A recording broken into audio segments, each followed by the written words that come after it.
தமிழங்கள் உயர்வுக்கு வான் இன்ப தமிழங்கள் அசதிக்கு சுடர் தந்ததேன் தமிழங்கள் உயிருக்கு வான். தேன் தமிழே, செந்தமிழே, முந்தை தமிழே, மூத்த தமிழே, உந்தனக்கு என் இனிய வணக்கம். பாமுக பரப்பிலே ஒவ்வொரு மாதமும் முகழ்கின்ற நிகழ்வு இந்த விவாத அரங்கம். விவாத அரங்கம் 49 இன்று சந்திக்க இருக்கின்றோம். முதலில் எங்கள் பாமுக அதிபர் நடாமோகன் அவர்களுக்கும் வாணிமோகன் அவர்களுக்கும் வந்திருக்கும் அனைத்து பேச்சாளர்களுக்கும் பார்வையாளர்களுக்கும் என் இனிய பணிவான வணக்கம். இன்று 10/5/2025 நாங்கள் சந்திக்கின்றோம் 49வது விவாத அரங்கு. இன்றைய விவாத அரங்கம் கொண்டு வரக்கூடிய தலைப்பு என்னென்றால், இன்றைய இளையோர்கள் பொறுப்புகளை ஏற்கிறார்களா இல்லை மறுக்கிறார்களா? இன்றைய யதார்த்தமான வாழ்வில் நாங்கள் பார்க்கக்கூடிய ஒரு நிலையைத்தான் இன்றைய தலைப்பாக கொண்டு வந்திருக்கின்றோம். இதில் ஏற்கிறார்கள் என்ற அணிக்கு பேசுவதற்காக கோவி அவர்கள், திரிபுர சுந்தரி அவர்கள், ராஜேந்திரம் அவர்கள். மறுக்கிறார்கள் என்று பேசுவதற்காக சர்வேஸ்வரி சிவரூபன் அவர்கள், சிவசெல்வ மாரிமுத்து, பத்மலோஜினி, திருச்செந்தூர் செல்வர். இவர்களை அன்போட இந்த நிகழ்வுக்கு மகிழ்வோட அழைத்துக் கொள்ளுகிறேன். இன்றைய தலைப்பு பேசுவதற்கு முதல் எங்களோட நேயர்களின் ஒரு அறிமுகம். கோவி ஒரு சிறந்த எழுத்தாளர், ஆசிரியராயிருக்கிறார், சமூக பணிகள் பலவற்றை செய்து கொண்டிருக்கிறார். 12 நூல்களுக்கு மேல் எழுதியிருக்கின்ற ஒரு இளம் கவிஞராகவும் எழுத்தாளராகவும் இருக்கின்றார். திரிபுர சுந்தரி அவர்கள் இப்பொழுது இளம் முனைவராக இருக்கின்றார், ஒரு சிறந்த ஆசிரியர், அதை விட சமூக பணிகள் பலவற்றில ஈடுபட்டு கொண்டிருக்கிற ஒரு சிறந்த பெண்மணி. ராஜேந்திரம் அவர்கள் குருவி குஞ்சான் மகா வித்தியாலயத்தின் ஆசிரியராக கடமையாற்றுகின்றார், சிறந்த ஒரு பேச்சாளர். பட்டிமன்றங்கள், விவாத அரங்குகள் போன்றவற்றில் மிக சிறப்பாக பங்கு பெற்றி வரக்கூடிய ஒருவர். அடுத்து நாங்கள் மறுக்கிறார்கள் என்ற அணியில் சர்வேஸ்வரி சிவரூபன் அவர்களை அழைத்து கொண்டால், சிறந்த ஒரு பன்முக கலைஞரை நாங்கள் கண்ட ஒரு ஞாபகம். அது உண்மையிலே அவர் ஒரு பன்முக கலைஞர். அரங்கிலே அவருடைய பேச்சு, அதை விட அவர் அந்த நாட்டார் பாடல்கள் பாடுவதில கூட மிகச் சிறந்தவர். இப்பொழுது கவியரங்கங்கள், பட்டிமன்றங்கள், இன்னும் பல நிகழ்வுகளில பங்கு பெற்றி தனது திறமைகளை வெளிப்படுத்தி கொண்டிருக்கக்கூடிய ஒரு சிறப்பான ஆசிரியையும் கூட அவர். அதாவது பல பிள்ளைகளுக்கு கற்பித்து கொண்டும் இருக்கின்றார். அதே நேரம் அடுத்ததாக எங்கள் சிவசெல்வ மாரிமுத்து தமிழ் மட்டுமல்ல கணித ஆசிரியராகவும் இப்போது அதே அவர் கற்பிக்கிற பாடசாலையின் தலைமை ஆசிரியராகவும் வரக்கூடிய வாய்ப்புகள் அவருக்கு இருக்கிறது. அண்மையில் வருவார் என்று நாங்கள் எதிர்பார்த்து கொண்டிருக்கிறோம். சிறந்த கவிஞர், அதை விட சிறந்த பேச்சாளர். அவரையும் அன்போட இந்த நிகழ்வுக்கு அழைத்துக் கொள்ளுகிறோம். அடுத்தது பத்மலோஜினி அவர்கள் அதாவது பிரித்தானிய பாடசாலையின் ஒரு ஆசிரியராக இருக்கின்றார், பிரெஞ்சு மொழியை கற்பித்துக் கொண்டிருக்கின்றார். இப்பொழுது சிறந்த பேச்சாளராகவும் கவிஞராகவும் இருந்து பல மன்றங்கள்ல பல நிகழ்வுகளில், அதாவது எம்முடனான நிகழ்வுகள் பலவற்றில இணைந்து கொண்டு தனது திறமையை வெளிப்படுத்தி வரக்கூடிய ஒரு சிறந்த பேச்சாளர். அவரையும் அன்போட இந்த நிகழ்வுக்கு மகிழ்வோட அழைத்துக் கொள்ளுகிறேன். ஒவ்வொரு மாதமும் முகழ்கின்ற இந்த விவாத அரங்கு இன்று நாங்கள் இளையோர்கள் அடுத்த சந்ததி பற்றி பேச வேண்டிய தேவை எங்களுக்கு இருக்கிறது. ஏன்னா இளையோர்களைத்தானே எல்லோரும் வைத்திருக்கின்றோம். ஆதலால் இன்றைய இளையோர்கள் பொறுப்புகளை ஏற்கிறார்களா? இங்கு பொறுப்புண்டது என்ன ஒன்றும் தலைப்பு சரியாக பொறுப்பை சொல்ல என்று நினைக்க கூடாது. ஒன்று அவர்கள் சமூக பொறுப்பை ஏற்கிறார்களா, இல்லது குடும்ப பொறுப்புகளை ஏற்கிறார்களா, இல்லது சமுதாயத்தின் ஏனைய பணிகளை ஏற்கிறார்களா, பாடசாலையில கல்வி பணிகளின் பொறுப்புகளை கூட இந்த மாணவர்கள் இன்றைக்கு ஏற்கிறார்களா என்று கேட்டால் சில நேரம் இல்லை என்ற பதில்தான் வருகிறது. ஆகவே நாங்கள் யோசிச்சு பார்க்கிறோம், ஏன் இந்த பொறுப்புகளை ஏற்கவில்லை, ஏன் மறுக்கிறார்கள், ஏன் அவர்கள் செய்தால் தலைமை தாங்கி செய்யக்கூடிய நிலை வந்தால் அவர்களுக்கு ஒரு தன்னம்பிக்கை, துணிவு, சுதந்திரமாக செயற்படக்கூடிய ஒரு ஆற்றல் எல்லாம் வரும். ஏன் அவர்கள் செய்யாமல் இருக்கிறார்கள்? எல்லா பிள்ளைகளையும் நாங்கள் இங்கு சொல்லவில்லை, சில பிள்ளைகள் மட்டும் அப்படி இருக்கிறார்கள் என்ற உண்மையை நான் தெரிவித்துக் கொள்கின்றேன். அந்த வகையிலேயே தான் நாங்கள் இன்றைக்கு ஏற்கிறார்களா மறுக்கிறார்களா நாங்கள் பேசிக்கொள்ளுவோம். அதாவது நாங்கள் முதலில நாங்கள் ஏற்கிறார்கள் என்றதை எடுத்துக்கொள்வோம். என்றால் நாங்கள் இப்ப மறுக்கிறோமல்லோ, ஏற்கவில்லை இல்ல மறுக்கிறார்கள் தான் அதிகம். அப்ப இப்பொழுது ஏற்கிறார்கள் என்ற அணிக்கு பேசுவதற்காக நாங்கள் திரிபுர சுந்தரி அவர்களை அழைத்துக் கொள்கிறேன். வாருங்கள் திரிபுர சுந்தரி. தமிழே, உன் பெயரால் ஊற்றெடுத்து ஓடுகிறேன் நதியாக, களப்பிற்கும் நீயே கடலாகி நில். எண்ணுவதும் உன்னையே, எழுதுவதும் உன்னையே, உண்ணுவதும் உன்னையே, உயிர்ப்பதும் உன்னையே. என்னை முழுதாய் ஆட்கொண்ட என் தமிழ் அன்னைக்கு எனது முதல் வணக்கத்தை உரித்தாக்குகிறேன். டிவி அருமையாக ஒவ்வொரு முறையும் விவாத அரங்கு நடத்தி கொண்டு இருக்கிறது. அந்த விவாத அரங்கில் தலைமையேற்று சிறப்பாக நடத்தி கொண்டிருக்கும் சகோதரி நகுலா சிவநாதன் அவர்களுக்கு எனது வணக்கத்தை தெரிவித்துக் கொள்கிறேன். எப்பொழுதுமே ஒரு தலைப்பை தேர்ந்தெடுப்பதில் இவர்கள் கைதேர்ந்தவர்கள். எங்கிருந்துதான் இந்த தலைப்பை தேடி எடுப்பார்கள் என்று தெரியவில்லை. அருமையான தலைப்பு, இன்றைய காலகட்டத்திற்கு தேவையானது, மக்களுக்கு ஒரு விழிப்புணர்வு ஏற்படுத்தக்கூடிய ஒரு தலைப்பை தேர்ந்தெடுத்து தருவதில் வல்லவர்கள் என்பதை கூறி என் அணியினருக்கும் எதிர் அணியினருக்கும் எனது வணக்கத்தை தெரிவித்துக் கொள்கிறேன். வணக்கம். நான் இப்பொழுது இன்றைய இளைஞர்கள் பொறுப்பை ஏற்கிறார்கள் என்ற தலைப்பில் பேச உள்ளேன். எல்லா இளைஞர்களுக்குமே பொறுப்புன்னு வர்றப்ப கண்டிப்பா அதை ஏற்றுக்கொள்கிறார்கள்.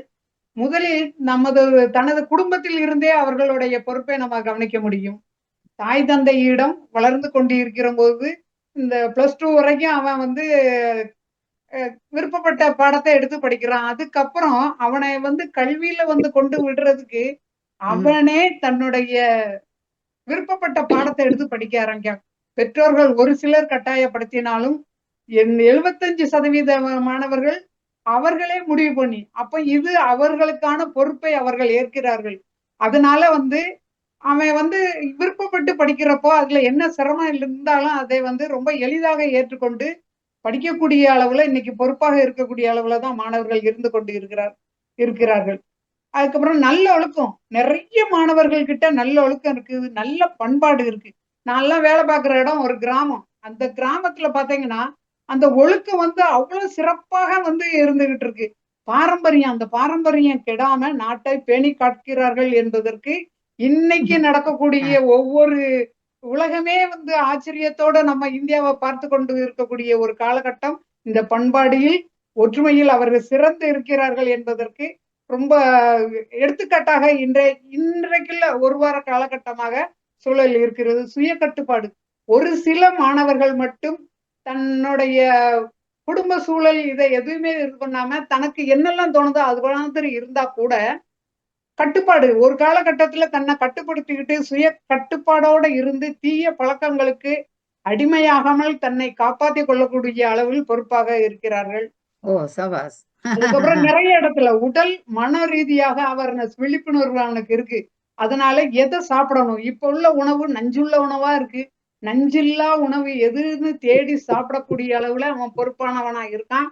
அதுக்கப்புறம் தன்னுடைய உடல் ஆரோக்கியத்துக்காக அவன் பண்ணக்கூடிய செய்தி என்னன்னா, அருமையா ஒவ்வொரு இடங்கள்லயுமே அது என்னது உடற்பயிற்சி கழகம்னு இருக்கு. அந்த இடத்துல போய் தனக்கு ஆரோக்கியத்துக்கான உடற்பயிற்சிகளை செய்து ஆரோக்கியமான வாழ்க்கையை அவன் நடைமுறைக்கு கொண்டு வரான். சமூக பொறுப்பு கண்டிப்பா இருக்கு அவன்கிட்ட. சுற்றுச்சூழல் பாதுகாப்புல அவனோட அக்கறை இதா இருக்கு. எப்பவுமே ஒரு தாய் தந்தை இருக்கிறப்போ எந்த குழந்தையும் ரொம்ப பொறுப்பா, பொம்பளை பிள்ளையா இருந்தா கிச்சன்ல போய் இருந்து தாய்க்கு உதவியாகவும், ஆண் குழந்தையா இருந்தா தந்தை செய்யக்கூடிய தொழில போய் உதவியாகவும் இருக்கிறதுக்கு வாய்ப்பை வழங்காததனால் அவர்கள் பொறுப்பற்றவர் மாதிரி தெரிந்தாலும், ஒரு சூழல் தாய் இல்லாத சமயத்தில் ஒரு வார காலம் உடல்நிலையோ இல்ல அவங்க வெளியூர் பயணமோ போனா கூட அந்த தன்னுடைய தாயோட கடமையை செய்யக்கூடிய அளவுல பொறுப்பை விரும்பி ஏற்று செய்யக்கூடிய அளவுல இருக்காங்க. தன்னோட தந்தை ஒரு தொழிலதிபரா இருந்து அவர் இல்லாத ஒரு சூழல் ஏற்படுறப்போ அந்த தொழிலை பற்றிய ஞானத்தை அவனை விரும்பி ஏற்றுக்கொண்டு அதற்காக தன்னை தயார்படுத்தி கொண்டு பொறுப்பான மாணவனாக இன்றைய காலகட்டத்துல இருந்துகிட்டு தான் இருக்காங்க. அப்படிங்கிறதுக்கு பல ஆதாரங்களை நம்ம சொல்ல முடியும். அந்த எடுத்துக்காட்டுகளை சொல்றப்போ நம்ம நிறைய காலம் காலம் ஆகுகிறதுனால நான் ஓரளவுக்கு சொல்லிடுறேன். அதுக்கப்புறம் சமூகத்துல வந்து என்ன பண்றோம் அப்படின்னா, இந்த இப்ப எல்லாருக்குமே ஒரு விழிப்புணர்வு வந்தாச்சு, மரங்களை நடணும்னு. ஏன்னா எங்க ஊர் பக்கத்துல நிவேக்னு ஒருத்தர் மிலிட்டரியில இருந்து வந்திருக்காரு. கொஞ்சம் ஒரு இளைஞர் தான் அவரும். அவரை பாத்தீங்கன்னா அந்த ஊர்ல வந்து எல்லா இடங்கள்லயும் மரம், எங்கனாலும் மரம் நட்டு வைக்காங்க. அவர் படிச்ச பள்ளிக்கூடத்துல மரம் வச்சிருக்காங்க. அந்த மரத்தை கிளைய மட்டும் வெட்ட போறாங்கன்னு சொல்லி கிளைய வெட்ட போனப்போ விட்டு இருந்தாரு. ஒருத்தர் போன் பண்ணிட்டாரு, அவர் அடிமரத்தை வெட்டிக்கிட்டு இருக்காங்க. அந்த பள்ளிக்கூடத்தை நிர்வாகத்தை எதிர்த்து தான் வாதாடி கொண்டு இந்த சமுதாயத்திற்காக என்ன வெட்டினாலும் வெட்டி இந்த மரத்தை வெட்டாதேன்னு மறிச்சு நின்று இருக்கக்கூடிய இளைஞர்கள் இருக்கதான் செய்யறாங்க. ஒரு சிலர் வேணா வந்து அந்த அக்கறை இல்லாம இருக்கும், சட்டத்தை மதிக்கிறாங்க. இப்ப எல்லா மாணவர்களும் சட்டத்தை மதிக்கதான் செய்யறாங்க. மதிக்காம இல்லை அப்படிங்கிறதுக்கு இருக்குது. அப்புறம் ஜனநாயக கடமை அவனுக்கு இருக்குது. அதனாலதான் தேர்தல்ல பாத்தீங்கன்னா தன்னுடைய வாக்காளர் பதிவேட்டுல வந்து தன்னுடைய பேரை சேர்க்கணுங்கிறதுக்காக ஒவ்வொருத்தரும் அதற்கான முயற்சி எடுத்து அந்த ஜனநாயக கடமைய செய்யறதுக்காக பதிவேட்டுல தன்னுடைய பேரை பதிவு பண்ணி தேர்தலில் கூட இந்த மாணவர்கள் இளைஞர்கள் வந்து ரொம்ப அக்கறையோட செயல்படுகிறார்கள் என்பது இன்றைக்கு காலகட்டத்தில் எடுத்துக்காட்டாக தான் இருக்குது. ஒரு பக்கம் இது இருந்தாலும் ஏழை எளியவர்களுக்காக உணவை வழங்கக்கூடிய அளவுல வந்து இந்த இளைஞர்கள் தான் அதிகமா ஈடுபடுறாங்க. இருக்கவங்க கிட்ட வாங்கி அதுக்குன்னு ஒரு குழுவை அமைச்சு இல்லாதவங்களுக்கு வந்து இத்தனை பார்சல் வாங்கி அந்தந்த ஏரியால பார்த்துட்டு, இந்த பசங்க விளையாட்டு போக்குல இருந்தாலும் பொறுப்பற்றவர்கள் மாதிரி தோன்றினாலும் அவர்கள் எந்த பகுதியில் ஏழ்மையில் இருக்கக்கூடிய அளவுல மக்கள் இருக்காங்கன்னு தெரிஞ்சு அதுக்கேற்ற மாதிரி தன்னுடைய சமூக சேவையை அவன் கண்டிப்பா செஞ்சுட்டு இருக்கான். முக்கியமா பெண்களை மதிக்கிறான். பெண்களுக்கு எதிரான வன்முறையை கண்டிக்கக்கூடியவரும் ஆண்களா தான் இருக்காங்க. அந்த வன்முறை ஒரு பக்கம் இருந்தாலும் அந்த பெண்களுக்கான வன்முறையை எதிர்த்து வாதாடக்கூடிய சிறந்த நீதிபதிகள் யாருன்னா ஆண்களா தான் இருக்காங்க. அதனால அவங்களுக்கு, அந்த இளைஞர்களுக்கு சமுதாயம் அந்த பொறுப்பு இருக்கு. அதுக்கப்புறம் ஜாதி சமய வேறுபாடுகளை வந்து வேற்றுமை இருந்தாலும் ஆனாலும் ஒற்றுமையா இருக்காங்கிறதுக்கு ஒரு சில சூழல் வர்றப்ப கண்டிப்பா அவங்க வந்து கண்டிப்பா அதுல இருக்காங்க. முக்கியமாக பெற்றோரை மதிக்கிறாங்க. தன்னுடைய, அதுவும் மூத்த குழந்தையா இருந்தா தன்னோட குடும்பம், அம்மா அப்பா, தன்னுடைய தங்கை, இந்த தங்கை இன்றைக்கும் வந்து எங்க திருநெல்வேலி அதாவது தமிழ்நாட்டுல திருநெல்வேலி பகுதியில வந்து ஆம்பளை பிள்ளையும் பொம்பளை பிள்ளைங்க இருந்தாலுமே அந்த சகோதரிக்கு திருமணம் பண்ணி கொடுத்துட்டு தான் திருமணமே பண்ணுவான். ஏன் அப்படின்னா அந்த தாய் தகப்பன் நகையெல்லாம் பண்ணி கொடுத்தாலும் அந்த இன்னும் கொஞ்சம் சிறப்பான இடமே பார்த்து அந்த பிள்ளைய நல்ல வாழ்க்கையை அமைத்து கொடுப்போம் அப்படிங்கிறதுக்காக தன்னுடைய உழைப்புல இருந்து நகை வாங்கி கொடுத்து சீரெல்லாம் செஞ்சு அவளை ஒரு நல்ல ஒரு பொருளாதார நிலையில நல்ல ஒரு அமைப்புல இருத்தி வச்சுட்டு தான் தனக்கு தேவையான ஒரு வீடையும் கட்டிக்கிட்டு திருமணம் பண்ணக்கூடிய அளவுல இளைஞர்கள் வந்து குடும்பத்துக்கும் ரொம்ப பொறுப்பானவர்களாக இருக்காங்க அப்படிங்கிறது என்னோட வாதத்தை அடுத்த சுற்றுக்கு நான் தயாராகிக் கொள்கிறேன். நிச்சயம். மிக்க நன்றி, மிக்க நன்றி. அழகாக சொன்னார் அந்த பொறுப்புகளை ஏற்கிறார்கள் என்று. ஏன்னா கல்வியில எல்லாம் சுதந்திரமாக அந்த மாணவர்கள் ஈடுபடக்கூடிய வாய்ப்பு, அவர்கள் தானாகவே அந்த பொறுப்புகளை ஏற்றுக்கொள்ளுகிறார்கள் என்ற கருத்தை சொன்னார். உண்மையிலேயே படிப்பு என்பது பொறுப்பாக அவர்களால் தான் அதை கற்றுக்கொள்ள முடியும் என்பது உண்மையான ஒன்று. அது மாணவர்களுக்கு அந்த ஊக்கம் இருக்க வேண்டும். அடுத்தது இந்த பண்பாட்டோட வாழ்கிறார்கள், இதனால சமூக பொறுப்பு இருக்கிறது என்பதை அழகாக சொன்னார். ஆனால் ஒரு விடயத்தை அவர் சொல்லி இருக்கின்றார், அந்த குழந்தைகளுக்கான வாய்ப்பை வழங்காத இடத்தில அந்த மாணவர்களாலேயோ அந்த இளையோர்களாலேயோ அந்த பொறுப்பை ஏற்க முடியாது. மிக முக்கியமான ஒரு கருத்து. அதாவது நீங்க யோசிச்சு பாருங்கள், ஒரு கோயில்ல சுவாமி தூக்குறதுக்கு பெரியவர்கள் தான் எப்போதும் தூக்குவார்கள். சின்னவர்கள் தூக்க வேணும் என்று போனால் அந்த பெரியவர்கள் விட்டு கொடுப்பதில்லை. கோவில் போன்ற இடங்களில பார்த்தால் அந்த சமூக பொறுப்பை அந்த மாணவர்கள் இளையோர்கள் எடுக்க முடியாத சூழல் இருக்கிறது காரணம் அங்க விட்டு கொடுப்புகள் இல்லை. அது அவர்கள் விட்டு கொடுக்கிறார்கள் பெரியவர்கள். அந்த விடயத்தை அவர் அழகாக சொன்னார். அதை விட சுற்றுப்புற சூழல் போன்றவற்றில அவர்கள் பொறுப்பாகவே நடந்து கொள்கிறார்கள். மரம் நடுதலை எடுத்துக்கொண்டால் அது முதியவர்களின் ஏற்பாட்டில இளையோர்கள் இப்பொழுது ஈடுபடுறார்கள் என்று சொன்னாலும் அங்கு வந்து சில நேரம் மாணவர்கள் தங்கள் சூழல் அக்கறை கொண்ட மாணவர்களால் இந்த மரம் நடுகை விழாவாகவும் அந்த மரம் நடுகையை அவர்கள் ஏற்படுத்தி கொள்ளுகிறார்கள். அடுத்தது சட்டம் உண்மையிலேயே மதிக்கிறார்கள் என்றது ஒரு அளவு 75% சொல்லலாம். 25% சட்டங்களை மதிக்கல. ஏனென்றால் மேசையில கீறுகிறார்கள், வாசிட்ட கிழிக்கிறார்கள், போத்தல்களை உடைக்கிறார்கள். அப்படி பார்க்க அவர்கள் சில இடங்களில அந்த சட்டங்களை ஏற்கிறார்கள் இல்ல போல் எங்களுக்கு தெரிகிறது. வன்முறைகள்ல ஈடுபடுறார்கள். ஆனால் ஜனநாயக கடமை தேர்தல் என்றால் ஓட் பண்ணக்கூடிய பொறுப்பு அந்த மாணவர்கள் எடுக்கிறார்கள் என்பதை அழகாக சொன்னார். சரி, சிறப்பான வாழ்த்துக்கள். அப்படியாயின் ஏற்கிறார்கள் என்பதை நாங்கள் 100% சரியாக சொல்ல முடியாமல் இருக்கிறது. சரி, பார்ப்போம். இப்பொழுது சர்வேசரி அவர்களை அன்போடு அழைக்கின்றேன். இதுக்கு எப்படி அவர் மறுத்து பேச போறார் என்று. வாருங்கள் சர்வேசரி சிவரூபன். அமுத தமிழின் அருஞ்சுவையே, நறுமணம் போன்று நல்கும் நற்றமிழே, விளைந்த முத்தாய் ஒலிக்கும் அழகே, உரைத்தால் பிடிந்தேன் வணக்கம். தலைமைக்கும் இன்றைய நிகழ்வின் நடுவருக்கும் நம் அணிக்கும் எதிரணிக்கும் பல்கோடி வணக்கங்கள் கூறிக்கொண்டு, இன்றைய இளையோர்கள் பொறுப்புகளை ஏற்கிறார்களா மறுக்கிறார்களா? மறுக்கிறார்கள் என்பதுதான் நடுவரே எனது வாதம். நிச்சயம். எப்படி என்று சொன்னால், ஒரு கத்தியை தீட்டாதே உந்தன் புத்தியை தீட்டு, சத்தியம் தவறாதே அதிலும் திறமையை காட்டு. பக்குவத்தில் இன்றைய இளையோர் எப்படி இருக்கிறார்கள்? கற்றது கையளவு, கல்லாதது உலகளவு.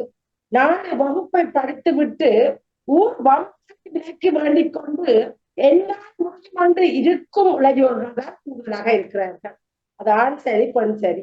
இளையோர்கள் என்றது இளைஞர்கள் என்பது 2 அடங்கும். வீட்டிலே ஒரு பாரம்பரிய கல்வி எப்ப தாய் முடிப்பார் என்று பக்கை அறியப்பட்டு எழும்பார் பெண்கள்லாம் இன்றைய பெண்கள். அன்றைய பெண்கள் பின்தூங்கி முன்னழுவார். இன்றைய பெண்கள் எல்லாம் முடியட்டும், ஒழுங்குவோம், முகத்தை கழுவுவோம், சாப்பிடுவோம். எப்படி வேட்டு கல்வியை கொடுத்தாலும் ஏட்டு சுரக்க கரைக்குதவாது. அன்று நாங்கள் வளர்ந்தது ஒரு விதம், இப்போ வளர்ந்தது ஒரு விதம். ஆனா இதுக்கு பெற்றோரை குற்றம் சொல்ல முடியாது. சமுதாயம் அப்படியே மாறிக்கொண்டிருக்கிறது. கல்வி கற்கிறார்கள் இல்லை என்று யான் சொல்லவில்லை. ஆனால் கல்வி கற்றும் என்று வேலை இல்லை பண்ணிக்கொண்டு எங்களுக்கு கல்வி தேவையில்லை, நாம் ஏதாவது ஒரு பிசினஸ பார்ப்போம் என்கிற அளவுக்கு மூளையை குழப்பி, படித்த கல்வியையும் குழப்பி, பொறுப்பை இல்லாமலே நடக்கும் அந்த புருஷோத்மர்களை ஜனநாயக உரிமை யாருக்கும் இருக்கு என்று வேண்டும். அது என்னது கல்வி கற்காக உள்ளடி ஏன்னு சொன்னா தேர்தலுக்கு அது எல்லாம் பொறுப்பாக செய்யற வேலை அல்ல. ஆத்மாவையும் அளிப்பாலும் பொறியாக இருக்கின்ற இளைஞர் சீனி என்ன விளையாடு தெரியாது. பிள்ளைகளுக்கு என்ன தெரியும்? சீனி இல்லை என்னன்னு சொல்றார்கள். ஏன் இல்லைன்னு சொல்ல செல்வங்களை கொடுக்குறாங்க. இல்லைன்னு சொல்லல ஒரு பிள்ளை கொஞ்சம் கிளியரா குறைவா இருக்கு, கொஞ்சம் கிட்ட பேசுங்க மைக்கு கிட்ட. பிள்ளைகளுக்கு கஷ்டத்தை காட்டாமல் தாங்களும் கஷ்டப்பட்டுட்டோம், எங்கள் பிள்ளைகள் கஷ்டப்படக்கூடாது என்று சொல்லி சில பெற்றோர்கள் வளர்க்கிற ஒரு நிபந்தனைகள் இந்த பிள்ளைகளுக்கு ஒரு வசதி வாய்ப்பாகுது. அதனாலதான் என்ன நினைப்பாங்க, இப்ப முந்தைய ஒரு இளைஞர் என்றான அதிபதி என்றான பொறுப்போட பக்குவத்தோட சபை உணர்வோட எந்த சபையிலும் நிற்கக்கூடிய ஒரு வல்லமையோட இருக்கிறார்கள். இப்போ ஒரு சின்ன பிள்ளை கதைய பொறியாக்கள் ஒரு கதை சொன்னா இல்ல முடியாது, நான் செய்ய மாட்டேன் என்று சொல்லி மறுக்கின்ற இளையோர்களைத்தான் இப்போது காட்டு கொண்டிருக்கின்றோம். உடம்பில இருந்து தலையில இருந்து எந்த இருந்தும் மாற்றம் தூரம் போய் கொண்டிருக்கிறது.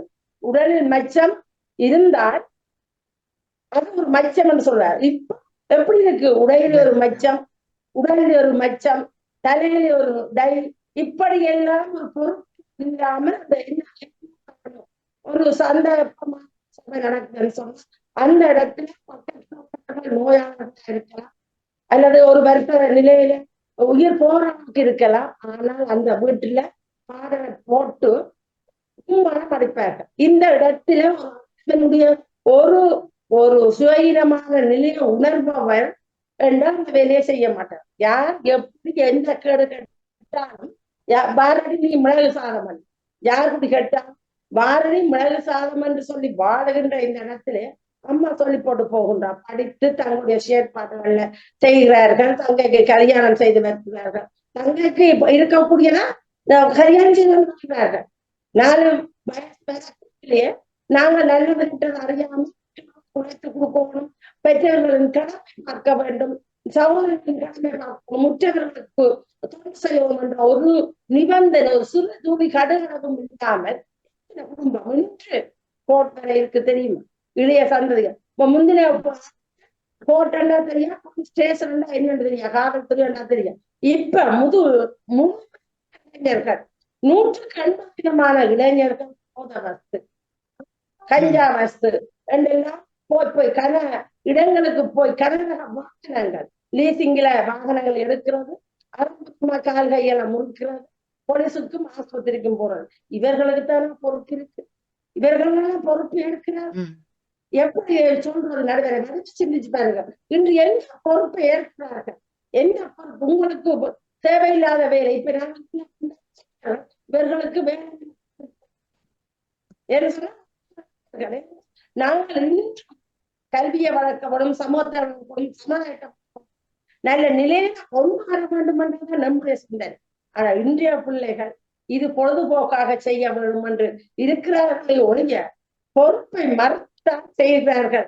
எந்த நிலை எப்படி வந்த போதும் அந்த நிலையை உணர்ந்து பிள்ளைகள் தான் என்றும் வளமான பிள்ளைகளாகவும் பிள்ளைகளாகவும் இருக்கும்.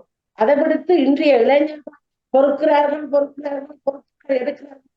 அவர்கள் பொறுக்கிறார்கள் மாறுகிறார்கள். பொறுப்பு எடுக்கும் வலிகள் இல்லை, அவர்கள் பொறுப்பு இல்லாத மாறுகிறார்கள். அடி தடி குத்து வெட்டு சண்டையா மதிக்கிறார்கள். ஒரு அழகாகின்ற கடல்ல தப்பிக்கின்ற மீன்கள் மாறி மாறிருக்கிறார்கள். அப்படிப்பட்ட போது இந்த இடத்திலே நடுவரை வடிவாக யோசியுங்கள். இன்றைய இளைஞர்கள் பொருட்களை மறுக்கிறார்கள் எனது வாதம் என கூறி விடைபெறுகிறேன். நன்றி, வணக்கம்.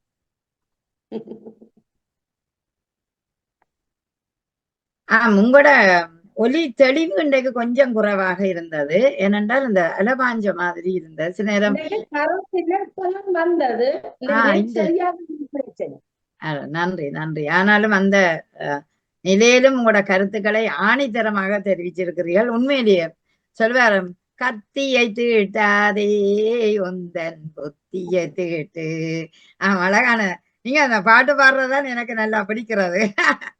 அந்த எப்போதுமே ஒரு மனிதர் புத்தியை தீட்ட வேணும், கத்தியை தீட்டி பிரயோசனம் இல்லை. ஆமா, அதனால அவர் சொல்லுறது இன்றைக்கு முந்தி சொல்வார்கள் பெண்கள் முன் தூங்கி முன்னெழுந்து விடுவார்கள். இன்றைக்கு பின்தூங்கி முன்தூங்கி பின்னெழுந்து பின்தூங்கி ஆமா சாரி முந்திய பெண்கள் பின்தூங்கி, ஏன்னா கணவர் எல்லாரும் பிள்ளைகள் எல்லாம் படுத்தவுடனே அதன் பின்னால்தான் தூங்கி எழக்கூடிய வாய்ப்பு அவர்களுக்கு இருக்கிறது. ஆனா இன்று பார்த்தீங்கள் என்றால் எல்லா பிள்ளைகளும் 1 மணி 2 மணிக்கு பின்னால்தான் தூங்குங்கள். பின்னால 11 மணிக்கு அது ஞாயிற்றுக்கிழமை என்றால் லேட்டாகவே எழும்பக்கூடிய நிலை இருக்கிறது. அப்ப எங்க பொறுப்புகளை ஏற்றுக்கொள்ளுகிறார்கள் என்று சரியான விடயத்தை கேட்டிருக்கிறீர்கள். இது யதார்த்தமான ஒன்று.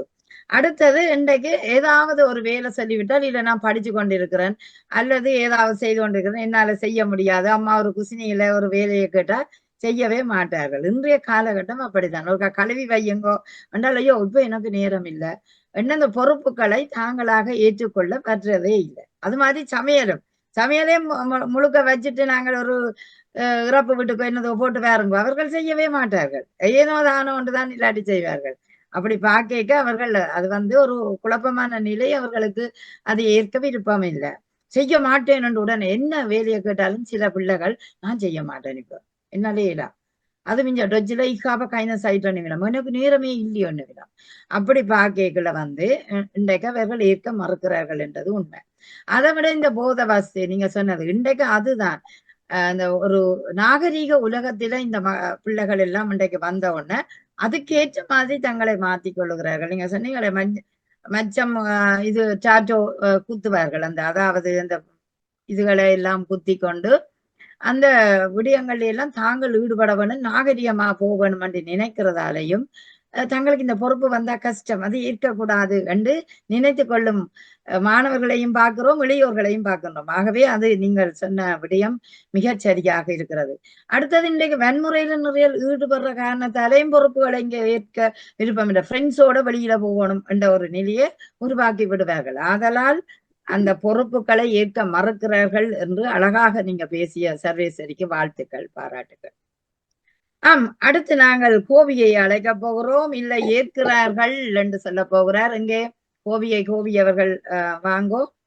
அதுக்கு அடுத்தது சிவசெல்ல மருமத்தை அழைக்கிறேன். கோவியை வாங்கோ. நல்லதொரு வினை செய்தே என்னை நலங்கட புழுதியில் அறிவதுண்டோ, சொல்லடி சிவசக்தி என்னை சுடர்மிகும் அறிவுடன் படைத்து விட்டாய், வல்லமை தாராயோ இந்த நானிலம் பயனுற வாழ்வதற்கு என்கிற மகாகவியின் வரிகளை நெஞ்சிலே தாங்கிக் கொண்டு இந்த இனிமையான ஒரு இரவு பொழுதிலே அல்லது பொன் மாலை பொழுதிலே இந்த பட்டிமன்றத்தில் கூடியிருக்கிற அத்தனை உறவுகளுக்கும் விசேடமாக இந்த பட்டிமன்றத்தின் நடுவர் நகுலா சிவநாதன் அன்பு நகுலா அவர்களுக்கு அன்பான வணக்கங்களை தெரிவித்துக் கொண்டு அந்த நிகழ்வை ஒழுங்கமைத்திருக்கிற தொலைக்காட்சி நிறுவனர் மற்றும் துணை நிறுவனர் மற்றும் அந்த தொழில்நுட்ப உதவியாளர்கள் பணியாளர்கள் அத்தனை பேருக்கும் என்னுடைய தாயகத்திலிருந்து என்னுடைய இனிய வணக்கங்களை தெரிவித்துக் கொண்டு என்னுடைய வாதத்துக்குள் உள்நுழைகிறேன். இன்றைய இளையோர் பொறுப்புகளை மறக்கிறார்கள் என்பது எந்த அளவுக்கு சரி என்று பார்ப்போம். உண்மையில் அன்றாடம் பயணிக்கிற அதிகாலையில் பயணிக்கிற பேருந்துகளில் நிறைந்து வழிகிறது இளையோர் கூட்டம்தான். அந்த இளையோர் எங்கே செல்லுகிறார்கள்? தங்கள் பொறுப்புகளை முதுகிலே சுமந்து கொண்டு அவர்கள் ஏதோ ஒரு பணிக்காக ஓடிக்கொண்டிருக்கிறார்கள். பெரிய பெரிய தொழிற்தளங்கள் என்று உருவாகி கொண்டிருக்கிறது. பல வியாபார நிறுவனங்கள் உருவாகி கொண்டிருக்கிறது. அந்த வியாபார நிறுவனங்களுக்கும் தொழிற்தளங்களுக்கும் தொழிலாளர்களாகவும் கணக்காளர்களாகவும் உதவி கணக்காளர்களாகவும் இன்னும் பல பல பதவிகளை அல்லது அந்த சுமைகளை தங்களிடம் எடுத்துக்கொண்டு ஓடிக்கொண்டிருப்பது எங்களுடைய இளையோர் தான்.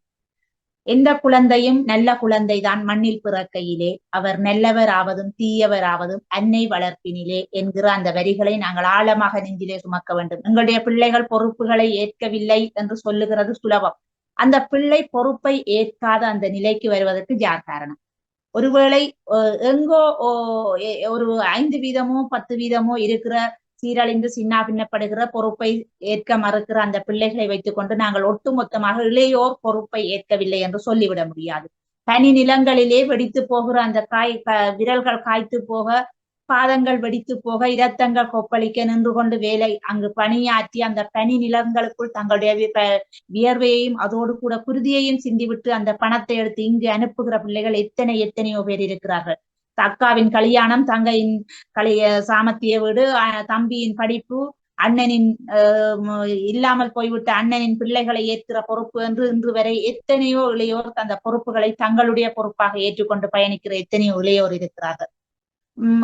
அது இல்லாமல் 4-5 பெண் பிள்ளைகளோடு பிறந்து விட்டோம் என்பதற்காக தங்களுடைய வாழ்வின் கனவுகளை இனிமைகளை எல்லாம் துறந்து விட்டு ஒரு யோகியை போல ஒரு துறவியை போல தன்னுடைய வாழ்க்கையை மாற்றிக்கொண்டு பயணிக்கிற எத்தனையோ இளையோர் இருக்கிறார்கள். இப்படி எல்லாம் இருக்க நாங்கள் இன்று வாழ்வெட்டும் போதை பொருளும் பரவி இருக்கிறது என்பதற்காக நாங்கள் எங்களுடைய இளையோர் பொறுப்புகளை ஏற்கவில்லை என்று சாதாரணமாக சொல்லிவிட முடியாது. பொறுப்புகளை ஏற்பது என்பது எப்படி வருகிறது? ஒரு பிள்ளைக்கு வரலாறு வாழ்வியல் என்பதை யார் கற்றுக் கொடுப்பது? யார் சொல்லிக் கொடுப்பது? எதிலிருந்து வருகிறது? பிள்ளைகள் உண்மையில் நாங்கள் வாழ்கிற தங்களுடைய முதற் தலைமுறை, தங்களுடைய தங்களை சுற்றியுள்ள சமூகம், தங்களுடைய உறவுகள் எப்படி இருக்கிறார்களோ அவர்களை பார்த்துத்தான் எங்களுடைய பிள்ளைகள் தங்களுடைய வாழ்க்கையை வடிவமைத்துக் கொள்கிறார்கள். நாங்கள் எங்களுடைய வாழ்க்கையை இல்ல எங்களை சுற்றி இருக்கிற சமூகம் அந்த வாழ்க்கையை சரியான முறையில் கட்டமைத்து வாழ்ந்து கொண்டிருந்தால் நிச்சயமாக எந்த பிள்ளையும் பொறுப்பை ஏற்காமல் போவதில்லை.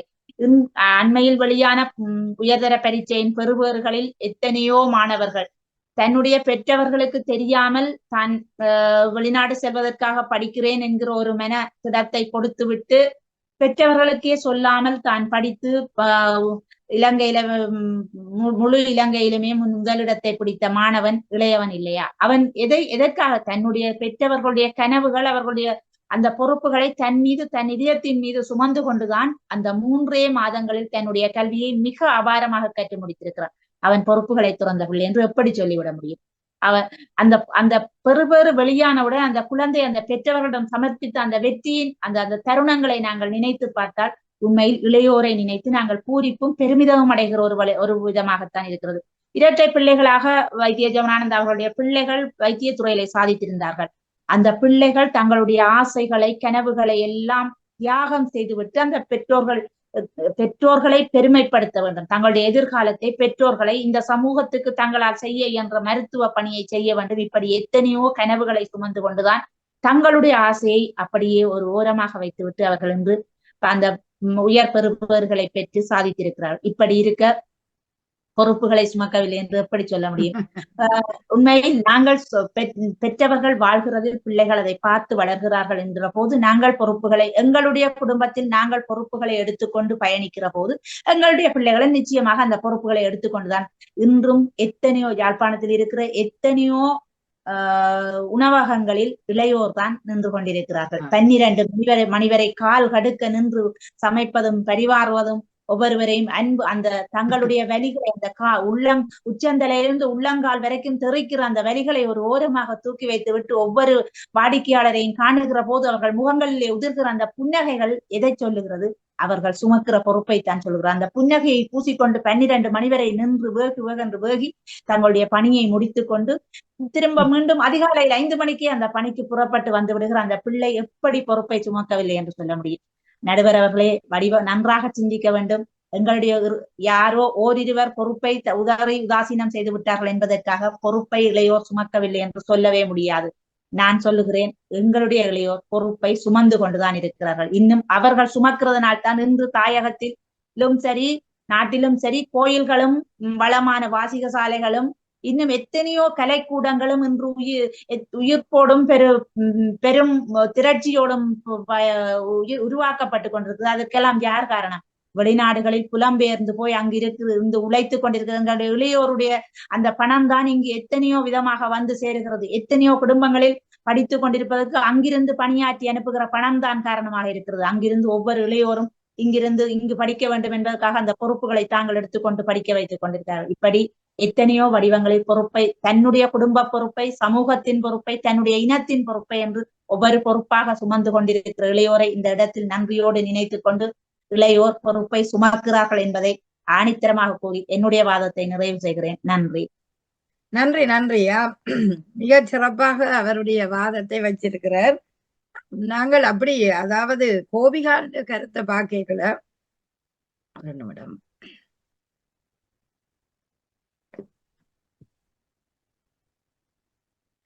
கோபியாண்ட கருத்தை நாங்கள் பார்க்கல. உண்மையிலேயே பொறுப்பாக செய்கிற மாணவர்களும் இளையோர்களும் எங்கள் மத்தியில இருக்கிறார்கள் என்றது உண்மையான ஒன்றுதான். என்னென்று கேட்டா, அன்றைக்கு தகப்பன் இல்லாவிட்டாலும் மகன் தான் தன் வழிகளை பல வழிகளாக்கி உழைத்து அந்த தாயை காப்பாற்றக்கூடிய நிலை கூட தாய சூழல்ல இருக்கிறது. சொன்னார், அந்த பொறுப்புகளை எப்படி ஏற்கிறது. இங்கே மிக முக்கியமான ஒரு கருத்தை நீங்க தொட்டிருக்கிறீர்கள். அதாவது முதல் சந்ததி, முதல் தலைமுறை அந்த பொறுப்பை எப்படி ஏற்றுக்கொள்வது என்பதை காட்டி கொடுத்தால் மட்டும்தான் அந்த சரியான வடிவமைப்புகளோட அது வருமென்றால் அடுத்த சந்ததி அதை பார்த்து வளரக்கூடிய சூழல் இருக்கும். ஏன், நாங்கள் அஞ்சல் ஓட்டத்தடியே ஒவ்வொரு மாணவரும் கொண்டு ஓடும் போதுதானே அந்த ஓட்டம் முடிகிறது. அதுபோல எங்களோட அம்மா அப்பா வாழ்ந்த தங்களோட பரம்பரை விடயங்களை எங்களுக்கு காட்டி தந்தால் மட்டும்தான் எங்களால செயற்பட முடியும். ஆகவேதான் அவர் சொல்றாரு, என்னண்டா, இந்த தாய் தகப்பன்ற கனவுகளை சுமந்து பலர் எத்தனையோ கஷ்டப்பட்டு வேலை செய்து அந்த குடும்பத்துக்கு உழைக்கிறார்கள் என்பது மறக்க முடியாத உண்மை. அப்படியான மாணவர்களையும் இளையோர்களையும் நாங்கள் பார்க்கின்றோம். ஆனால் அதை பொறுப்பாக எடுத்து வைக்க நாங்கள் அந்த பிள்ளைகள் மட்டும் பொறுப்புக்கு காரணம் இல்லை, அந்த பெற்றோர்களும் காரணம் என்பதை அவருடைய ஆணித்தரமான கருத்து சொல்லி இருக்கின்றது. அது அவர் சொல்றார், எந்த குழந்தையும் நல்ல குழந்தைதான் மண்ணில் பிறக்கையிலே, அது நல்லவராவதும் தீயவராவதும் பெற்றோர் வளர்ப்பினிலே, பெற்றோர் வளர்ப்பினிலே. உண்மையா அது அண்ணன் வளர்ப்பன்னு மட்டும் இன்றைக்கு புலம்பெயர் சூழல்ல சொல்லலாம். சின்ன நேரம் தாயக சூழல்ல அம்மா தான் வளர்க்கிறான்னு சொல்லலாம். ஆனா புலம்பெயர் சூழல்ல சொல்ல முடியாது. காரணம், இங்க இருவருமே வளர்க்கின்றோம். அதாவது நான் வேலைக்கு போக கணவர் பார்ப்பார், கணவர் வேலைக்கு போக நாங்கள் பார்ப்போம். ஆனபடியா அவர் சொல்றார் என்னண்டா, அந்த பொறுப்புகளை அவர்கள் ஏற்கிறார்கள் என்றுதான் சொல்லுகின்றார். ஏனென்று கேட்டா, இப்ப கோவில்கள், வாசிய சாலைகள், இன்னும் பல சமூக கட்டமைப்புகளுக்கு கூட உதவி செய்கிறவர்கள் இளையோர்களாகத்தான் இருக்கிறார்கள் என்ற ஒரு செய்தியை சொல்லிக்க நிச்சயம் அந்த பொறுப்புகளை அவர்கள் ஏற்கிறார்கள் என்றதை ஆணித்தரமாக சொல்லி இருக்கிறார். பார்ப்போம், எல்லோரும் ஏற்கிறார்களா என்ற ஒரு கேள்விதான் எங்களுக்குள்ள இருக்கிறது. என்றால் புலம்பெயர்ந்த சூழலில அந்த பொறுப்பு சற்று குறைவாக இருப்பதாக எங்கள்ட கண்ணுக்கு தெரிகிறது. எதுக்கும் எதிர்த்தரப்புகள் உங்கள் விவாதத்தை எப்படி பார்க்க போறார்கள் என்று கேட்டுக்கொண்டு, அடுத்து மறக்கிறார்கள் என்ற தலைப்பில் பேசுவதற்காக நாங்கள் சிவசெல்லம் அருமித்தை அன்போடு அழைக்கிறோம். வாருங்கள் சிவசெல்லம் அருமித்தை. அனைவருக்கும் இனிய வணக்கம். அக்கா பேசுறது கேக்குதா? ஆமாம், கேக்குது. கூடியிருக்கக்கூடிய அவையோர்கள் அனைவருக்கும், நடுவர் உள்ளிட்ட சபையோர்கள் அனைவருக்கும் என்னுடைய சிறப்பு ஆழ்ந்த வணக்கங்கள். வசந்த காலம் வந்துவிட்டது என்பதனை இன்றைய நிகழ்வு நமக்கு உணர்த்துகிறது. ஏன்னா நகுலா அக்கா அவர்களுடைய பின்புலம் நமக்கு அதனை காட்டி, அங்கே நல்ல அழகான அந்த மலர்கள் எல்லாம் பூத்து குலுங்கக்கூடிய அந்த மரங்களையுடைய அந்த வசந்த காலத்தினை நினைவு பிறந்து விட்டதனை நினைவூட்டுவது போல இருக்கிறது. அருமை. வாழ்த்துக்கள், வாழ்த்துக்கள் அனைவருக்கும் என்னுடைய சிறந்த தாழ்ந்த வணக்கம், அன்பான வணக்கம். என்னுடைய வீட்டின் பின்பகுதியில இந்த பூக்கள் நிக்கிறது. ஓ, இது என்ன வகையான மலர்னு தெரியலக்கா. இல்ல, இது இந்த மரத்துல இலையே தெரியாமல் இந்த பூக்களே ஒரு பிங்க் கலர் நிறமாக இந்த பூக்களே ஃபுல்லாக பூத்து நிற்கும். இப்ப வசந்த கால பொழுதுல நிக்கின்றது. ஆனா எனக்கு அது இந்த பெயர் தெரியல. காட்டுக்குள் நிக்கிறது இந்த மரம். ஓ, ரொம்ப அழகா இருக்கு. அருமை அருமை அருமை. நல்லதொரு நிகழ்வினை முன்னெடுத்திருக்கக்கூடிய நிர்வாகத்தார் அனைவருக்கும் என்னுடைய அன்பான வணக்கம். எதிரணியில பேசின கோபேக்கா ரொம்ப அழகா அருமையா பேசிட்டு போயிருக்காங்க. ஆனா அவங்க என்ன நினைச்சிட்டாங்க அப்படின்னா, பொறுப்புக்கும் கடமைக்கும் வித்தியாசம் தெரியாமல் பேசிட்டு போயிட்டாங்களோன்னு தோணுது. இன்றைய கால சூழல்ல அவங்களுக்கு கோபிகை அக்காவுக்கு பொறுப்புன்னா என்ன, கடமைனா என்னங்கிறது புரியப்படல. அவங்களுக்கு சரியான ஒரு புரிதல் இல்லைன்னு நினைக்கிறேன். அதாவது பல பல பணிகளோட ஓடிக்கொண்டே இருக்கிறாங்க. அண்ணன் தங்கை அக்கா தங்கச்சிக்காக அண்ணன் வெளிநாட்டுல போய் புலம்பெயர்ந்து கஷ்டப்படுறாரு. அதுக்கப்புறம் கால் கடுக்க நின்னு உள்ளங்கால்ல இருந்து உச்சந்தலை வரைக்கும் வேகுன்னு வேகுறாங்க. உண்மையிலேயே நீங்க பேசுறதை கேட்டா எனக்கு நோகுன்னு நோகு. ரொம்ப அருமையா பேசுனீங்க. ஆனா அது எல்லாம் கடமையை சார்ந்தது, பொறுப்பு இல்லை. என்னுடைய தாய்க்கு, என்னுடைய தந்தைக்கு, என்னுடைய தம்பிக்கு, என்னுடைய அக்காவுக்கு, என்னுடைய அண்ணனுக்கு, என்னுடைய அக்காவுக்கு, என் மகளுக்கு, என் மகனுக்கு நான் செய்வது என் கடமை. அது பொறுப்பு கிடையாது. என்னுடைய குடும்பத்துல என்னை பெற்றெடுத்த பெற்றோர்களை கவனிப்பது, பராமரிப்பது, அவர்களுக்கு தேவையான தேவைகளை எல்லாம் பூர்த்தி செய்வது என்னுடைய கடமை. அதை நான் செஞ்சுதான் தீரணும். அதுக்காக நான் காலையில இருந்து சாயங்காலம் வரைக்கும் உட்கார்ந்தே இருந்தேன்னு சொல்றதெல்லாம் அது பொறுப்புக்கு வராது, கடமைக்குத்தான் வரும். அடுத்து அழகா ஒரு வரி சொன்னாங்க, சுற்றி இருப்பவர்களை பார்த்து கட்டமைத்துக் கொள்ளணும். உண்மையிலேயே இந்த வரி எனக்கு ரொம்ப பிடிச்சிருந்துச்சு. நடுவர் அவர்களே கொஞ்சம் யோசிச்சு பாருங்க. ராஜராஜ சோழனாக இருக்கட்டும், ராஜேந்திர சோழனாக இருக்கட்டும், அவர்கள் எல்லாருமே தன்னை சுற்றி இருக்கக்கூடிய தன்னை முந்தைய பிந்தைய அத்தனை அரசர்களையும் பார்த்துத்தானே தன்னை கட்டமைத்திருப்பார்கள். ராஜராஜ சோழனுக்கு அடுத்து வந்தது ராஜேந்திர சோழன். அவருக்கு அடுத்து வந்த அரசர் யாரு? உலகம் முழுக்க கட்டி ஆண்டாரு. கடாரம் வரைக்கும் போனாரு, கங்கை வரைக்கும் போனாரு, இந்தோனேஷியா வரைக்கும் போனாரு ராஜராஜ சோழன். அவருடைய பையன் ராஜேந்திர சோழன். அவருடைய பையன் யாரு? அவர் எத்தனைய நாடுகளை ஆண்டார். அவரும் தன்னை சுற்றி தானே இருந்து கட்டமைச்சுக்கிட்டாரு. இதுக்கு உண்மையிலேயே கோபிகை அக்கா பதில் சொன்னா நல்லா இருக்குன்னு நினைக்கிறேன். அதுக்கடுத்து யாரோ ஒருத்தர் பொறுப்பு ஏற்கலைங்கிறதுக்காக நீங்க சொல்லாதீங்க. உண்மையிலேயே யாரோ ஒருத்தருக்குல யாருமே ஏற்கிறது இல்லை. இன்றைக்கு இருக்கக்கூடிய இளம் தலைமுறையில யாருமே பொறுப்பு ஏற்கிறதுக்கு விரும்புறது இல்லை. ஏன் அப்படின்னு கேட்டீங்க அப்படின்னா, முதல்ல அவங்களுக்கு அந்த வேலையை செய்ய தெரியாது. இன்றைய இளம் தலைமுறையினருக்கு அந்த பொறுப்பை திறம்பட செய்ய தெரியல. வீட்டுல உதாரணத்துக்கு களி கிண்டுவாங்க. இப்ப உதாரணத்துக்கு நகுலாக்கா கிட்ட களி கிண்ட சொன்னா நல்லா அழகா உளுந்தும் அரிசி மாவும் கலந்து வச்சு அழகா அந்த நல்லெண்ணெய் ஊத்தி களி கிண்டுவாங்க. பத்மலோசினி அக்காவோட மகள் கிட்ட கொடுத்து கிண்ட சொல்லுங்க, தெரியாது. களிக்கு அரிசி மாவு போடணுமா, அப்படி இல்ல கோதுமை மாவு போடணுமான்னு கேட்பாங்க. அப்படித்தானே? பத்மலோசினி அக்காவுக்கே தெரியாது, அது வேற விஷயம். அப்போ அவங்களுக்கு செய்ய தெரியாது. ஒரு வேலையை பொறுப்பை செய்ய அவங்களுக்கு தெரியாது. அதுக்கடுத்து இன்னொன்னு, நாம ஏன் செய்யணும், நான் ஏன் செய்யணும் அப்படி என்ன அவசியம் வந்துச்சு? நானே தான் செய்யணுமா, ஏன் நீங்க செய்யக்கூடாதா? இப்படியான கேள்விகள் இளம் தலைமுறையினருக்கு அதிகம். இன்னைக்கு நீங்க நம்ம யாருமே கேட்க மாட்டோம் அக்கா. இப்ப என்னையுமே எடுத்துக்கலாம். இப்ப நானோ நகுலா அக்காவோ திரிபுர சுந்தரி டீச்சரோ சிவமணி அக்காவோ பவித்ரா இவங்க பத்மலோசினி அக்காவோ கேள்வி கேட்க மாட்டோம். நீங்க சொன்னா ஒபைதி ஆர்டர் கண்டிப்பா செய்வேன். ஆனா இன்றைக்கு இருக்கக்கூடிய இளம் தலைமுறையினர் ஏன் நீங்க ஒண்ணு கடைக்கு போக சொல்லுங்க, நான் ஏன் போகணும், நீ வா, எனக்கு கால் வலி, என்னால முடியாது, எனக்கு தெரியாது, இப்படித்தான் பதில் வரும். அதுக்கடுத்து மூணாவது அனுபவம் கிடையாது.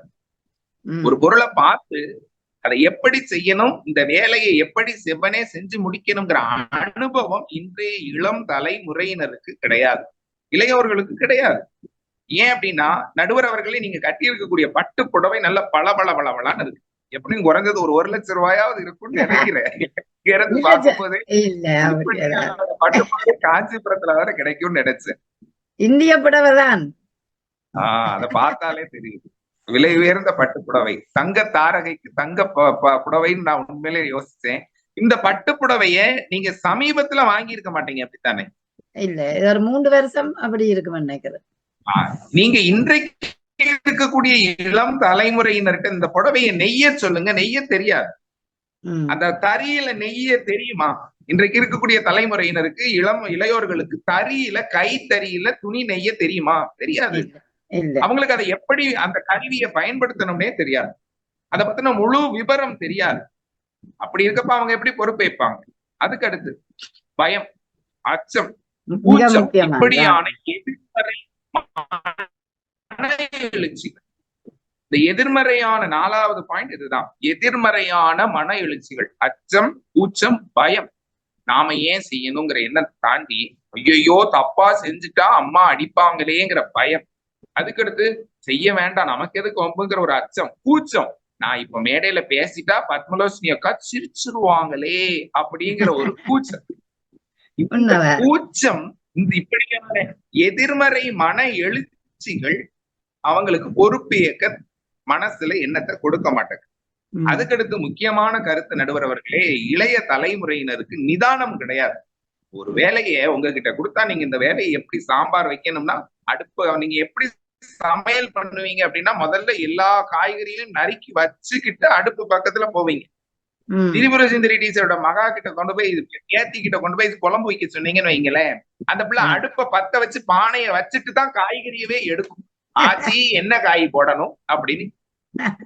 அப்போ அவங்களுக்கு நிதானம் கிடையாது, யோசிச்சு எந்த வேலையை எப்படி செய்யணுங்கிறது தெரியாது. அதுக்கடுத்து முக்கியமான ஒரு பாயிண்ட், கோபம், ஆத்திரம், ஆதங்கம், இந்த மாதிரியான தாக்கங்கள் நிறைய. நீங்க உங்களை பிடிச்சா அந்த வேலையை நம்ம செய்வோம், பிடிக்கல அப்படின்னா செய்ய மாட்டோம். அதே போல கோபம், நான் கேட்டதை நீங்க வாங்கி தந்தாதான் நான் அந்த வேலையை செய்வேன், இல்லைன்னா செய்ய மாட்டேன். அதுக்கடுத்து ஆத்திரம், எப்படின்னா ஒரு பொருளை நீங்க இப்போ நகுலாக்காவுக்கு 2 பிள்ளைங்க, மகளுக்கு ஒரு உருண்டை களிய கூட வச்சுட்டு மகனுக்கு ஒரு கொஞ்சம் குறைச்சி வச்சுட்டு அங்க அந்த ஆத்திரம் வந்துடும். 2 நாளைக்கு மகா சண்டை போட்டு பேசாம கிடப்பாங்க. உங்க மகா செய்ய மாட்டாங்க, அதை மத்த எல்லாம் பார்க்கலாம். எங்க அப்படின்னா இலங்கைக்கு கீழே தெற்க பாத்தீங்கன்னா நிறைய மக்கள் அப்படித்தான் இருக்காங்க. அதுக்கடுத்து ஈடுபாடு கிடையாது யார்கிட்டயுமே. இன்றைய தலைமுறையினருக்கு ஈடுபாடே இல்லை. இது பழைய காலத்துல உள்ளது, இதையே ஏன் இன்னும் செய்றீங்க அப்படிங்கிற ஒரு சிந்தனை, பழமை சார் இதெல்லாம் ஒழிச்சிட்டு புதுசா வாங்க. நடுவர் அவர்களே, தாலி கட்டின அந்த மஞ்சள் கயிறோடு இருக்கக்கூடிய எத்தனை சுமங்கலி பெண்களை நீங்க பாத்தீங்க? எல்லாரும் செயினுக்கு மாறிடுறாங்க, செயினுக்கு போட்டுறாங்க. கல்யாணம் முடிஞ்சு மறுநாளே கழுத்துல 10 பவுனுக்கு செயின் போட்டுறாங்க, மஞ்சள் கயிறு கிடையாது. எத்தனை பெண்கள் மெட்டி அணிகிறாங்க, குடும்ப பொறுப்புல கொச்சாவிய வாங்கி எத்தனை பேர் பாத்திரம் கழுவுறாங்க, அதெல்லாம் ஒண்ணுமே கிடையாது. அதுக்கடுத்து இதுல கடைசி நிறைவா என்ன சொல்றேன் அப்படின்னா, இத்தனை இளையோர்கள் அத்தனை பேரும் இன்றைக்கு இருக்கக்கூடிய இளையோர்கள் அந்த பொறுப்பை ஏற்க மறுக்கிறார்கள் அப்படிங்கிறதுக்கு ஒரே ஒரு இறுதி காரணம், முதியவர்களை பார்த்து அவர்கள் கற்றுக்கொள்ளாது. இப்ப நகுலா அக்கா கிட்ட இருந்து நான் படிச்சுக்கணும், சிவமணி அக்கா கிட்ட இருந்து நான் படிச்சுக்கிடணும், திரிபுர சுந்தரி டீச்சர் கிட்ட இருந்து நான் படிச்சுக்கிடணும், பத்மலோசினி அக்கா கிட்ட இருந்து நான் படிச்சுக்கிடணும், கோபிகை அக்கா கிட்ட இருந்து நான் படிச்சுக்கணும். நான் என்ன செய்வேன், இதெல்லாம் இவங்க செஞ்சுட்டாங்க, நாமளே ஏன் இதை போட்டு செய்வாங்க? அப்போ எனக்கு உங்ககிட்ட இருந்து கற்றுக்கொள்ள ஒன்றுமே இல்லை. என்னுடைய முன்னோர்களுக்கு முதியவர்களுக்கு அறிவு கிடையாது, இவங்களுக்கு எல்லாம் ஒண்ணுமே தெரியாது, எனக்குத்தான் எல்லாம் தெரியுங்கிற ஒரு மமதை. இதுதான் இன்றைய இளையோர்கள் பொறுப்பை மறுக்கிறதுக்கான காரணம். பொறுப்பை ஏற்கிறதே கிடையாது, எல்லோரும் மறுக்கிறார்கள் என்று கூறி வாய்ப்புக்கு நன்றி கூறி விடைபெறுகிறேன். நன்றி, வணக்கம். நன்றி நன்றி. மிக அருமையான கருத்துக்களை சொன்னீங்கள். அதாவது இன்றைய இளையோர்கள் உண்மையிலேயே பல விடயங்களுக்கு மறக்கிறார்கள் என்ற யதார்த்த உண்மையை அழகாக சொன்னீர்கள். ஒன்று பயம். ஐயோ, நான் அதை போட்டு உடைச்சு போடுவேன், அல்லது எனக்கு இதை செய்ய கஷ்டமாயிருக்கு, இல்ல தெரியாது, அதை கற்றுக்கொள்ள வேணும் என்ற ஒரு ஆசை அவர்களிடம் இல்லாமல் இருக்கிறது. நான் நினைக்கிறேன் சில நேரம் பெற்றோர்கள் காட்டி கொடுக்காம அதை இருக்கிறார்களோ என்ற ஒரு கேள்வி இருக்கிறது. 2 விடயம். அதாவது சொல்லுவார்கள் குழந்தைகள் களிமண் போன்றவர்கள் என்று. ஏனென்றால் எப்படி அந்த களிமண்ணை நாங்கள் விரும்பிய உருவங்களுக்கு செய்யலாம், அதுபோல அவர்களும் விரும்பிய ஒரு வாழ்க்கைக்கு வரலாம். ஆனால் அந்த பார்த்து செய்கிறதைத்தான் குழந்தைகள் இளையோர்கள் விரும்புவார்கள். நீங்கள் அறிவுரை சொல்வதை அதிகம் விரும்புவதில்லை. இது என்ன அம்மா எந்த நேரம் தோணு கொண்டு இருக்கிறா என்று சொல்லிக்கொண்டு போடுவாங்க. அப்ப அந்த பார்த்து செய்ததை விரும்புகிறார்கள். நாங்கள் என்ன செய்யறோமோ அதை பார்த்து, உதாரணமாக நான் இங்கு அதாவது ஐரோப்பிய மக்கள் அந்த விடயத்துல நான் சரியான கெட்டிக்கார பிள்ளை தோட்டத்திலையும் வீட்டிலும் கல்லுகள் அடுக்கி கொண்டு இருந்தார் அன்று ஒரு தாயார். உடன் அந்த குழந்தை அந்த கல்லுகளை ஒரு இடத்துல ஒரு வாளியில தள்ளி கொண்டு போறது, அதாவது ஒரு ட்ரோலி மாதிரி. இந்த குழந்தைக்கும் ஒரு சின்ன வேண்டி கொடுத்தது, அது 10 அதுக்குள்ள வச்சு அதை தள்ளி கொண்டு போகுது. பார்க்க ஆசையா இருந்தது. என்ன இதா இந்த குழந்தை செய்யுது என்று நான் எனக்குள்ளேயே வியந்து பார்த்தேன். அப்ப தாய் தகப்பனை பார்த்து அந்த குழந்தை கற்றுக்கொள்ளுது. அந்த கற்றுக்கொள்ளுற எங்கட தமிழாக்கள்ல மிக குறைவாக இருக்குது. ஏனென்றால் அப்பா செய்யறத பார்த்து மகனும் செய்யணும், அப்படி செய்யாது. அவ தான் நினைச்சபடி ஏதோ ஒன்று தனக்கு எது சுதந்திரமாக இருக்குதோ அதை செய்து கொள்ளக்கூடிய நிலை இருக்கிறது. அடுத்தது இன்றைய இளையோர்கள்ல இது நாகரிகம் இல்லை, ஒரு எதிர்மாறான ஒரு மன எழுச்சி இருக்கிறத பாக்குறோம். என்ன தான் செய்யறதான் சரி, அப்பா அம்மா நாகரிகமற்றவர்கள், இவைய பழைய ஆக்கள் என்று நினைச்சு கொண்டு ஒரு புறந்தள்ளி இந்த நிலையில அவர்கள் வைக்கிறார்கள். அந்த நிலை கூட இந்த எதிர்மறையான எண்ண கருத்துக்களை அதிகம் வளர்க்கிறதால கூட இந்த பிள்ளைகள் பொறுப்புகளை ஏற்க பின்னுகிறார்கள். எங்களுக்கு ஏன், நாங்க சுதந்திரமா இருக்க வேண்டும், இதை ஏற்றால் எங்களால வாழ முடியாது என்ற நிலை இருக்கின்றது.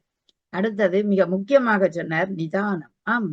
அதாவது ஒரு கான்சென்ட்ரேஷன், நிதானம் எங்களுக்கு இருந்தா தான் எதையும் செய்யலாம். அப்பதான் ஒரு அமைதி எங்களுக்கு கிடைக்கும். நிதானமாக இருக்கும் போதுதான் அமைதி இருக்கும். அதிலே ஆழமான கருத்துக்களும் ஆழமான எண்ணங்களும் வேறொன்று இருக்கும். அடுத்தது தோட்ட வேலை செய்ய மாட்டார்கள், கைத்தறி வேலைகள் செய்ய மாட்டார்கள். பல வேலைகளை இந்த இளையோர்கள் புறக்கணிக்கிறார்கள். அது உண்மையான ஒன்றுதான் அவர் சொன்னது. ஏனென்றால் காஞ்சிபுரத்துக்கு கைத்தறி நெசவு நிலையத்துக்கு நான் சென்றிருந்தேன் ஒரு முறை. நான் நினைக்கிறேன் ஒரு 3 வருடத்துக்கு முதல்.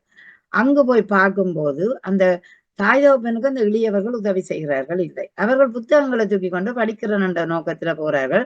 அந்த தகப்பனே அதை தண்ணிக்க போட்டு அதை புளிஞ்சு எடுத்து நெசவுக்கு கொண்டு வந்து அந்த நூல்களுக்கு சொன்னது சிட்டியோன வயது போயும் அவர்கள் செய்கிறத பார்க்க அந்த முறிஞ்சு செய்கிறார்கள். என்றால் எதிர்காலத்துல தங்களோட பிள்ளைகள் இந்த பொறுப்பை ஏற்கார்கள் என்றே சொல்லுகிறார்கள்.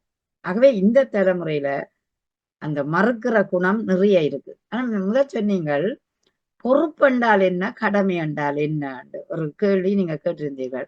அதாவது நாங்கள் சாதாரணமாக செய்கிற செயலை நாங்கள் கடமை என்று சொல்லுவோம். அதை பொறுப்பாக எடுத்து ஒரு தொழிலாகவோ அல்லது ஒரு உரிமையாகவோ எடுத்து செய்வதை நாங்கள் பொறுப்பு என்று சொல்றோம். அதுதான் இன்றைக்கு குறைவு என்று சொல்றோம். இப்ப கோபிகா சொல்லிச்சு கடமைக்கு இப்ப அவர்கள் போகிறார்கள் என்றா உண்மை. அது பயணத்துல பல மக்கள் காலையில பார்த்தோம்னா நிறைய இளையோர்கள் பஸ்ஸுகள்லயோ போயிரத்திலயோ போகிறார்கள். ஆனா அவர் அத்தனை பேரும் தொழிலுக்காக செல்கிறார்கள். ஆனால் அது அவர்களுடைய கடமை, இல்லது படிக்க செல்கிறார்கள் அவர்களுடைய கடமை. ஆனா பொறுப்புகளை ஏற்கிறார்களோ என்று கேட்டா அங்கு மறுக்கிறது தான் அதிகமாக கிடைக்கிறது. ஏனென்றால் நாங்க கேட்டாலும் உடனே கோவப்பட்டு ஆத்திரப்படுற விடயங்கள் இருக்கிறது. ஆகவே அதை மிக நிதானமாக அழகாக நீங்க இன்றைக்கு அதை வரிசைப்படுத்தி சொன்னது உண்மையிலேயே கேட்க சந்தோஷமாக இருந்தது, மகிழ்ச்சியாக இருந்தது. சிறப்பான வாழ்த்துக்கள், பாராட்டுக்கள் சிவசெல்லமா இருக்கு. நீங்க எப்போதும் எங்களோட தளத்துக்கு வரும்போது எங்களுக்கு முகமலர்ச்சியும் இருக்கும், அதே நேரம் எங்களோட நிகழ்வுக்கும் ஒரு முத்தாக்கா இருக்கக்கூடிய ஒரு ஆள். உண்மையிலேயே சிவசெல்லமா இருந்து நன்றி, உங்களோட அருமையான கருத்து. சரி, நாங்கள் இனி அடுத்தது ராஜேந்திரம் அவர்கள் நிக்கிறாரா அல்லது வரவில்லையா? நான் இப்ப போன் போட்டு அவரை வர சொல்றேன் அக்கா. ஒரு நிகழ்ச்சியில இருக்காரு, நான் இப்ப வர சொல்றேன். சரி, அப்ப நாங்கள் அடுத்தது பத்மலோஜினி இருக்கிறா. அவைய மற்ற அணிக்கு நான் எனக்கு திருவிர சுந்தரிக்கு ஒரு வாய்ப்பு கொடுப்போம். திருவிர சுந்தரி, உங்களால ஏலும் என்றால் நீங்கள் உங்களோட அணிக்கு அடுத்த கருத்தை வையுங்கள் பாப்போம். அடுத்து இந்த இளையோர்கள் பொறுப்பை ஏற்கிறார்கள் என்று முதல் தரத்திலும் சொன்னார். 2ஆம் தரம் நாங்கள் அவருக்கு ஒரு 3 நிமிடம் கொடுப்போம். ராஜேந்திரம் வருவதாக இருந்தால் நாங்கள் ஏற்றுக்கொள்வோம். உங்களிடம் நாங்கள் வந்து பத்மலோஜினியிடம் வருவோம். மீண்டும் அனைவருக்கும் வணக்கம். வணக்கம். வணக்கம். இப்போ வந்து நம்மளுக்கு ரொம்ப அருமையாக எதிரணியில உள்ள சிவசெல்வ மாரிமுத்து சொன்னார், இளைஞர்களுக்கு பொறுப்பு இல்லைன்னு சொல்லி வாதாட்டம் மட்டுமல்ல வாழ்க்கை மயம் இருக்கணும். என்னக்கா என்ன திருவிர சுந்தரி மைக்கு உங்களோட சத்தம் வரையில. பத்மலோஜினி அவற்ற சத்தம் தானே. என்ன திருவிர சுந்தரி மைக்க ஒருக்கா பாருங்கள். இல்ல, அவ ஃப்ரீஸ் ஆயிட்டா, நெட் ப்ராப்ளம் நினைக்கிறேன். மீண்டும் இணைஞ்சு கொள்ளுங்கள் திருவிர சுந்தரி. கட் பண்ணி இணைங்கள். இப்பொழுது சரி பாருங்க. மைக்க ஆன் பண்ணுங்க. தொழில்நுட்பத்தோட மைக்க ஆன் பண்ணுங்களா? இப்ப பாருங்க, சொல்லுங்க. இளைஞருக்கு தான் வந்து இன்னைக்கு இளைஞர்கள் பொறுப்பு இல்லைன்னு சொல்லி பேசுறாரு. ரொம்ப அருமையா சொன்னாரு. அனுபவம் இல்ல அப்படின்னு. அனுபவம் எப்படி வரும்? பிறக்கும் போது எந்த குழந்தைக்கும் அனுபவம் கிடையாது. சாப்பிடுறதுக்கு அதுக்கு கத்து கொடுத்தாதான் அனுபவம் வருது. அதுக்கான ஆகாரத்துக்கே வந்து தன்னுடைய கடமையை செய்யறதுக்கு பெரியவங்க கத்து கொடுத்தாதான். அந்த கத்து கொடுக்கிற வாய்ப்பை திரும்ப திரும்ப வழங்குறப்பதான் அனுபவம் கிடைக்கும் அப்படிங்கிறது என்னோட வாதம். அப்புறம் தறியில எந்த இளைஞர்களாவது தறியில வந்து நெய்தாங்களா அப்படிங்கறத வந்து சொல்றாரு. முதியவர்கள் தான் செய்யறாங்க அப்படின்னு. இங்க எங்கள் பகுதியில காஞ்சிபுரத்துல வந்து கூட்டுறவு சங்கத்துல ஒரிஜினல் பட்டு நெய்யக்கூடிய நெசவாளர்கள் அந்த நெசவு பண்ணிய தன்னுடைய படம், வயது, அனுபவம் இது எல்லாமே போடுறாங்க. அனுபவம் கம்மியா இருந்தாலும் அவங்களோட இளைஞர்கள் இருக்காங்கிறத நான் பார்த்திருக்கேன். நான் கூட ஒரு முறை பாக்குறப்போ இவ்வளவு சின்ன பையன் இவர் என்ன பண்ணிருப்பாருன்னு பார்க்கப்போ அந்த முதியவர்கள் வந்து கலர் காம்பினேஷன் சொல்லக்கூடிய இந்த கலருக்கு இந்த பார்டர் இது இருந்தா இந்த இணைப்பு இருந்தா நல்லா இருக்கும்னு முடிவுக்கு வர்றாங்க. ஆனா இப்போ உள்ள இளைஞர்கள் நவீன தொழில்நுட்பத்தை பயன்படுத்தி 3D எஃபெக்ட் அந்த புடவையில கொடுக்குறான். 3D எஃபெக்ட் அப்படி பார்த்து எப்படி பார்த்தாலும் தனியா பல டிசைன் தெரியற மாதிரி ரொம்ப நுட்பமான நெசவு பண்ணக்கூடியவர் யாருன்னா இன்றைய காலகட்டத்துல அந்த அறிவியல் தொழில்நுட்பத்தை பயன்படுத்தி செய்யக்கூடியவர்கள் இளைஞர்கள் தான் அப்படிங்கறத ஆணித்தரமாக செய்கிறார்கள். அதை பொறுப்பாக செய்கிறார்களா என்றுதான் கேட்கிறோம். அதாவது பொறுப்பு. இங்க RMKVல ஒரு பையன் வந்து எனக்கு தெரிஞ்ச பையன், படிச்ச பையன், ஒரு 9th என்னவோதான் ஓவிய போட்டி வந்தது. ஓவிய போட்டியில நடத்தினாங்க, RMKV நடத்துறப்ப அந்த பையனோட ஓவியம் நல்லா இருந்ததுன்னு பையனை கூப்பிட்டு தனியா பெற்றோர்கிட்ட பேசி அந்த பையன்கிட்ட அந்த கலர் என்னென்ன கலர் காம்பினேஷன் படங்களை வரைஞ்சு கேட்டாங்க. ஸ்கூல் படிக்கிறப்பவே அந்த பையன் வரைய ஆரம்பிச்சிட்டான். RMKVக்கு வந்து RMKV ஓனருக்கு வரைஞ்சு கொடுப்பான். கரெக்டா அவனோட 15 வயசு தாண்டின பிறகு அவனுக்கு அங்க அவனுடைய கடையில வந்து பொறுப்பான பதவியை கொடுத்து இன்னைக்கு நிறைய டிசைன் போடக்கூடிய பையன் அந்த பையன். அது போக அவனோட 9 மணிக்கு அவன் கடைக்கு போனோம். அதுக்கு முன்னாடி இவனோட கலை நுட்பத்தை பயன்படுத்தி கோயில்ல அம்மனுக்கு அலங்காரம் பண்றாங்க. ஒரு சிலர் கூப்பிடுவாங்க, காலையிலயும் போயிருவான். அதிகாலையில போய் அலங்காரம் எல்லாம் பண்ணி கொடுக்கறது. இந்த ஞாயிற்றுக்கிழமை விடுமுறை இருக்குதோ அந்த நேரத்துல போய் பண்ணுதான். அப்ப இது இவ்வளவு படிக்கிற பையன் காலேஜ் கூட போகல. ஏன்னா அவனுக்கு அந்த அளவுக்கு தேவையான ஊதியத்தை கொடுக்குறாங்க. அது வந்து கண்ணு முன்னால பார்க்க ஒரு இளைஞர். அதே வீட்டுல பெரியவங்க இருக்காங்க, எத்தனை பேர் இருக்காங்க. ஒரு சிலருக்கு நல்ல ஒரு வாய்ப்பு கிடைக்கி அதை பயன்படுத்திட்டு போற இளைஞர்கள் நிறைய பேர் இருக்காங்க. அப்புறம் நம்ம இளைஞர் சிவசெல்வ மாரிமுத்து சொன்னார், கோபம், மன எழுச்சினால கோபம் அதிகமா இருக்கு. கோபம் இருக்குது, எல்லா குழந்தைக்கும் இருக்குது. ஆனா அது எவ்வளவு காலகட்டம் நீடிச்சு இருக்குது அப்படின்னு பார்த்தா குறுகிய காலகட்டம் தான். காலையில அம்மா திட்டினான்னு வச்சுக்கேன், ராத்திரி படிக்கிறப்போ அம்மா பக்கத்துலதான் போய் படுப்பேன் அப்படின்னு சொல்லக்கூடிய குழந்தைகள் இளைஞர்கள் நிறைய பேர் இருக்காங்க. பொண்ணுங்களே வந்து என்ன காலையில திட்டிட்டு போயிருப்பாங்க அம்மா கிட்ட, என்னால முடியாது, நான் சாப்பிட மாட்டேன், அது இதுன்னு. ஆனா சாயந்தரம் வந்தானே காலேஜ்ல, ஏம்மா காலையில ஒரு டென்ஷன்ல உன்கிட்ட பேசிட்டேன், ஏம்மா இப்படி இருக்க, பேசுமான்னு சொல்லி தாங்கி தன்னோட தாய் கிட்ட பேசக்கூடிய நிறைய இளைஞர் பெண்கள் வந்து இருக்கதான் செய்யறாங்க. அடுத்த வாய்ப்பு எனக்கு மீண்டும். நன்றி. மிக்க நன்றி. ஆம், தங்கட அணியையும் தவறவிடக் கூடாது. அதாவது எதிர்கருத்தை சொன்னாலும் அதை சரியான தங்கள் அணியின் கருத்தாகவும் அமைக்க வேண்டும் என்பதில உண்மையிலேயே ஆழமாக இது சரியான கடினம்.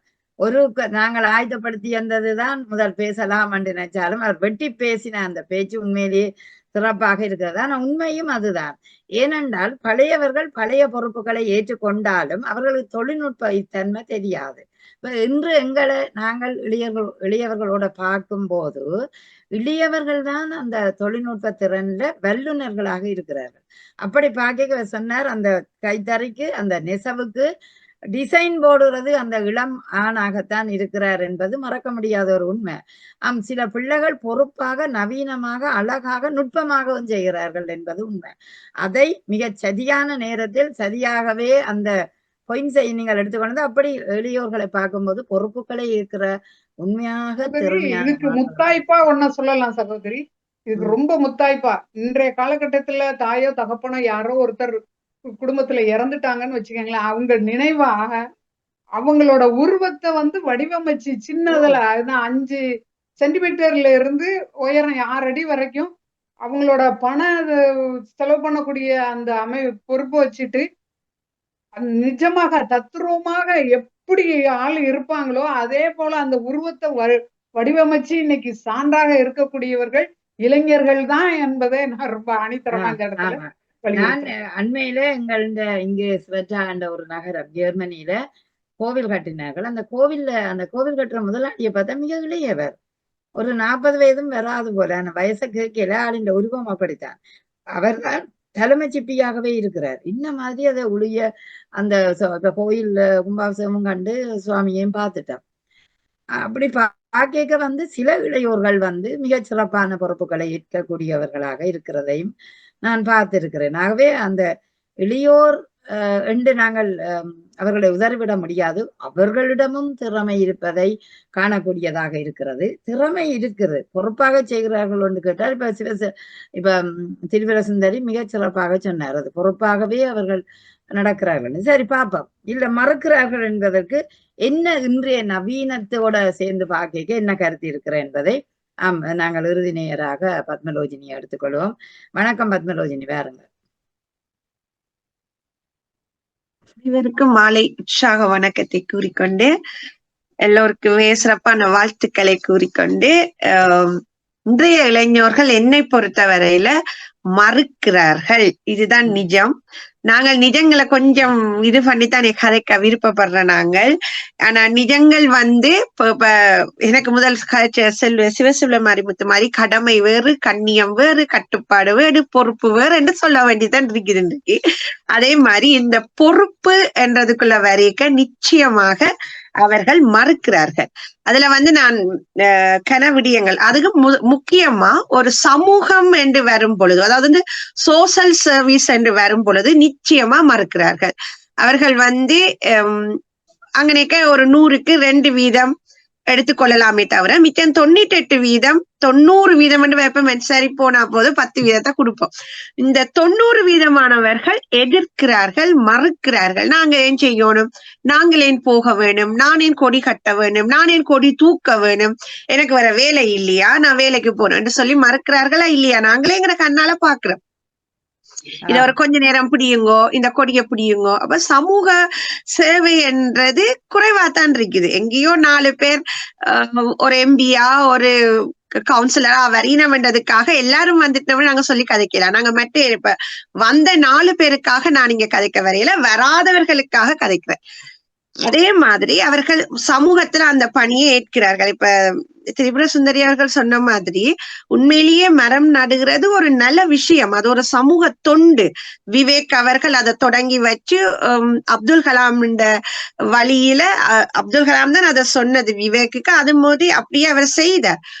ஆனா இன்றைக்கு நீங்க பாத்தீங்கன்னா ஒரு வயோதிபர் ஒரு காட்டையே இந்தியாவுல செய்திருக்கிறாரு. அதுவும் குறிப்பா தமிழ்நாட்டுல, நான் அது பேப்பர்ல தான் வாசிச்சது. தானே செய்திருக்கிறார்.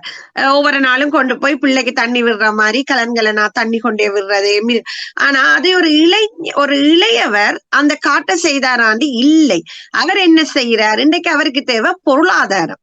நாங்க இதை கொஞ்சம் வித்தியாசமா தான் பார்க்கணும். பொருளாதாரத்துக்காக அந்த காடுகளையே அழித்து அவர்கள் தங்களுடைய வியாபாரமா தான் அதை செய்கிறார்கள்.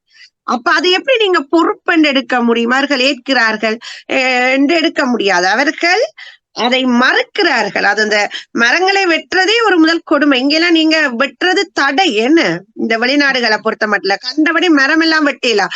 சாதாரண மர கொப்பை வெட்டுறது கூட கவுன்சில் பெர்மிஷன் கொடுக்கணும். கொடுத்தாதான் நீங்க மரக்கோப்பு கூட வெட்டலாம். வெளிநாட்டை பொறுத்த மட்டும் எந்த வீட்டு சுவர் உடைஞ்சு போச்சு, எந்த மரத்தை வெட்ட போறோன்னு போய் நான் உடனே மரத்தை வெட்ட இயலாது. அங்க போய் கவுன்சில்ல பெர்மிஷன் எடுத்து மாசக்கணக்காகும். அதுக்குள்ள வெயிட் பண்ணி அவங்களே வெட்டி தருவாங்க. சரியா? அப்ப இங்க அந்த பொறுப்புன்றது சட்டத்துக்குள்ள வருது. அப்ப சட்டத்துக்குள்ள பொறுப்பு வர்றபடியால அது வேற விதமா தான் நாங்க பாக்குவோம். அப்ப நாங்க சாதாரண வாழ்க்கையில ஒரு இளைஞன் இந்த பொறுப்புகளை மறுக்கிறானா? நிச்சயமாக மறுக்கிறான். அதுக்கு நாங்க இன்றைக்கு நீங்க சினிமா பாடல்கள் பாத்தீங்கன்னா தத்துருவமான பாடல்களை விட ஒரு அமைதியா இருக்கிற பிள்ளைய நீ இதை ஏன் செய்யல, நீ ஏன் இது பண்ணல என்று பாடுற மாதிரிதான் சில பாட்டு இருக்கு. இப்ப கிட்டல்ல ஒரு பாட்டு நீக்காம முன்னேறு கண்ணோரம் கண்ணீரு என்ற ஒரு பாட்டு உண்டு. நீ ஓடு, என்ன பக்கம்தான் அந்த பாட்டு அப்படியே வந்துருக்கும். நிக்காம நீ முன்னேறி கொண்டே இரண்டுதான் சொல்லி அந்த சாதாரண அதாவது பொறுப்பில்லாம சோம்பேறியா இருக்கிற ஒரு ஆளை கூட ஓடு, நீ ஓடிக்கொண்டே இரு. சிங்கப்பெண்ணு என்றாதான் பெண்கள் எல்லாம் சிங்க பெண்கள் ஆகிறார்கள். அப்படி ஒரு பாட்டை குடுக்கைக்குள்ளதான் அவர்கள் என்ன செய்யணும்? அப்ப அந்த ஒரு உத்வேகத்தை கொடுக்குறாங்க. ஏனென்றா இங்க அதை ஏற்க மறுக்கிறபடியால ஒரு விடயத்தை ஏற்க மறுக்கிறார்கள். அதே மாதிரி எல்லா பிள்ளைகளும் பொறுப்பா இருக்கணும்டா நான் கேட்கிறேன். தினம் பாடசாலைகள் வழிய தன்னுடைய சக நண்பிகளை கூட்டிக் கொண்டு போய் தங்களுடைய காம இச்சைகளை முடிப்பதும் பத்தாதென்று அதை வியாபாரமாக்குறதுக்கு வீடியோ பதிவு செய்கிறவர்களை எல்லாம் நீங்க என்ன சொல்ல போறீங்க? அவர்கள் எப்படி பொறுப்பானவர்களாக இருக்கிறார்கள்? இந்த கேள்விக்கு மறுமொழி எனக்கு தெரியாது. அடுத்த கேள்வி, அவர்கள் அதை யோசிப்பதே இல்லை. நீங்க இதெல்லாம் நியூஸ் வழியா அடிக்கடி கேட்டுக்கொண்டே இருக்கிறீங்க. அடுத்தது தமிழ் படிக்க சொல்லுங்க. வெளிநாட்டுல இருக்கிற பிள்ளைகளை நீங்க தமிழ் படிக்க சொல்லுங்க. இன்றைக்கு இருக்கிற இளைஞர்கள் இவ்வளவு கஷ்டப்பட்டு ஒவ்வொரு தமிழ் பாடசாலைகளும் தமிழ் ஆசிரியர்களும் கஷ்டப்படுறாரு. பிள்ளை படின்னு சொன்னா அந்த பிள்ளை அதை மறுக்குது, அதை விரும்புது இல்லை. நானே தமிழ் என்று கேக்குது. I don't like it. I don't like it Tamil people. I don't like it Tamil என்று சொல்லிட்டு போகுது. ஏன் சொல்லுது? ஏன் அந்த மொழி கஷ்டம், அது படிக்கிறது கஷ்டம். ஆனா அதை கஷ்டப்பட்டு இஷ்டப்பட்டு படிக்க இப்பத்தைய பிள்ளைகள் யாருக்குமே விருப்பம் இல்லை. சரி, அதுவும் நான் ஒரு கட்டாயமான ஒரு விடயமா இதுல பாக்குறேன். அடுத்தது இந்த படிக்கிற இப்ப நீங்க ஒரு படிக்கிற பிள்ளைய எடுங்கோ. அந்த படிக்கிற பிள்ளைகளை பார்த்தா நடிக்குதுகளே தவிர படிக்கிறது இல்ல. என்ன செய்யணும்? ChatGPT போய் ஹாய் ChatGPT எனக்கு இதை சொல்லு, எனக்கு இந்த கேள்விக்கு பதில தாண்டா அது குடுக்குறான்னு கொடுத்துரும். 3 நிமிஷத்துல 3 செகண்ட்ல 30,000 வேர்ட்ஸ்ல ஒரு கட்டுரையை அது கொடுத்துரும். அதை கூட விருப்பம் இல்ல, அதை இருந்து படிக்கவும் விருப்பம் இல்ல. நீ எனக்கு சொல்லு, நான் லிசன் பண்றேன் ஆடியோல கேக்குறாங்க. அந்த அளவுக்கு சோம்பேறி ஆயிக்கொண்டிருக்கிறாங்க. புத்தகத்தை எடுத்து படிக்க விருப்பம் இல்ல, லைப்ரரியில போய் புத்தகம் வாசிக்க விருப்பம் இல்ல. அப்ப மறக்கினம் பேரண்ட்ஸுக்கு. அதோட இன்னொரு கதையும் வந்தது. ஏன்னா அன்னை வளர்ப்புலதான் பிரச்சனை என்று கடைசி வரையும் இல்லை. எல்லா அம்மா அப்பாவும் பிள்ளைய வடிவாத்தான் நடத்தினா பிள்ளைகள்லாம் அதை ஏற்க மறுக்கிறார்களே தவிர பெற்றோர்கள் அல்ல. அடுத்தது கோயிலுக்கு பிள்ளை வா, எங்களுடைய பாரம்பரியம் இது. சரி வேணாம், நாங்க தேவாலயம் என்றே வைப்போம், ஒரு மசூதி என்றே வைப்போம். பிள்ளைகளை கூட்டிக் கொண்டு போய் பிள்ளைகள் பின்னால வர்றாங்களா? அவங்களுக்கு பின்னால எவரும் வாரதில்லை. நான் இங்க வெளிநாட்டு பிள்ளைகளை சொல்றேன், யாருமே வாரதில்லை. கெஞ்ச வேண்டி இருக்குது. கோயிலுக்கு வாயில 400 கப் போகணும், வாங்கோ பிளீஸ் பிளீஸ். அதுக்கும் நான் இப்படி சட்டை போட்டுத்தான் வருவேன், நான் இது போட மாட்டேன். இதெல்லாம் நடக்குதா இல்லையா? நாங்கள் நாளாந்த பார்த்து கொண்டே இருக்கிறோம். இதுவும் அவர்கள் மறுக்கிறார்கள். நீங்க நினைக்கிற மாதிரி இந்த 10 வயசு கீழ்பட்ட பிள்ளைகளை நான் இங்க சொல்ல வரையில 10 வயசுக்கு மேற்பட்ட பிள்ளைகளை பற்றி தான் நான் இங்க காய்ச்சி கொண்டிருக்கேன்.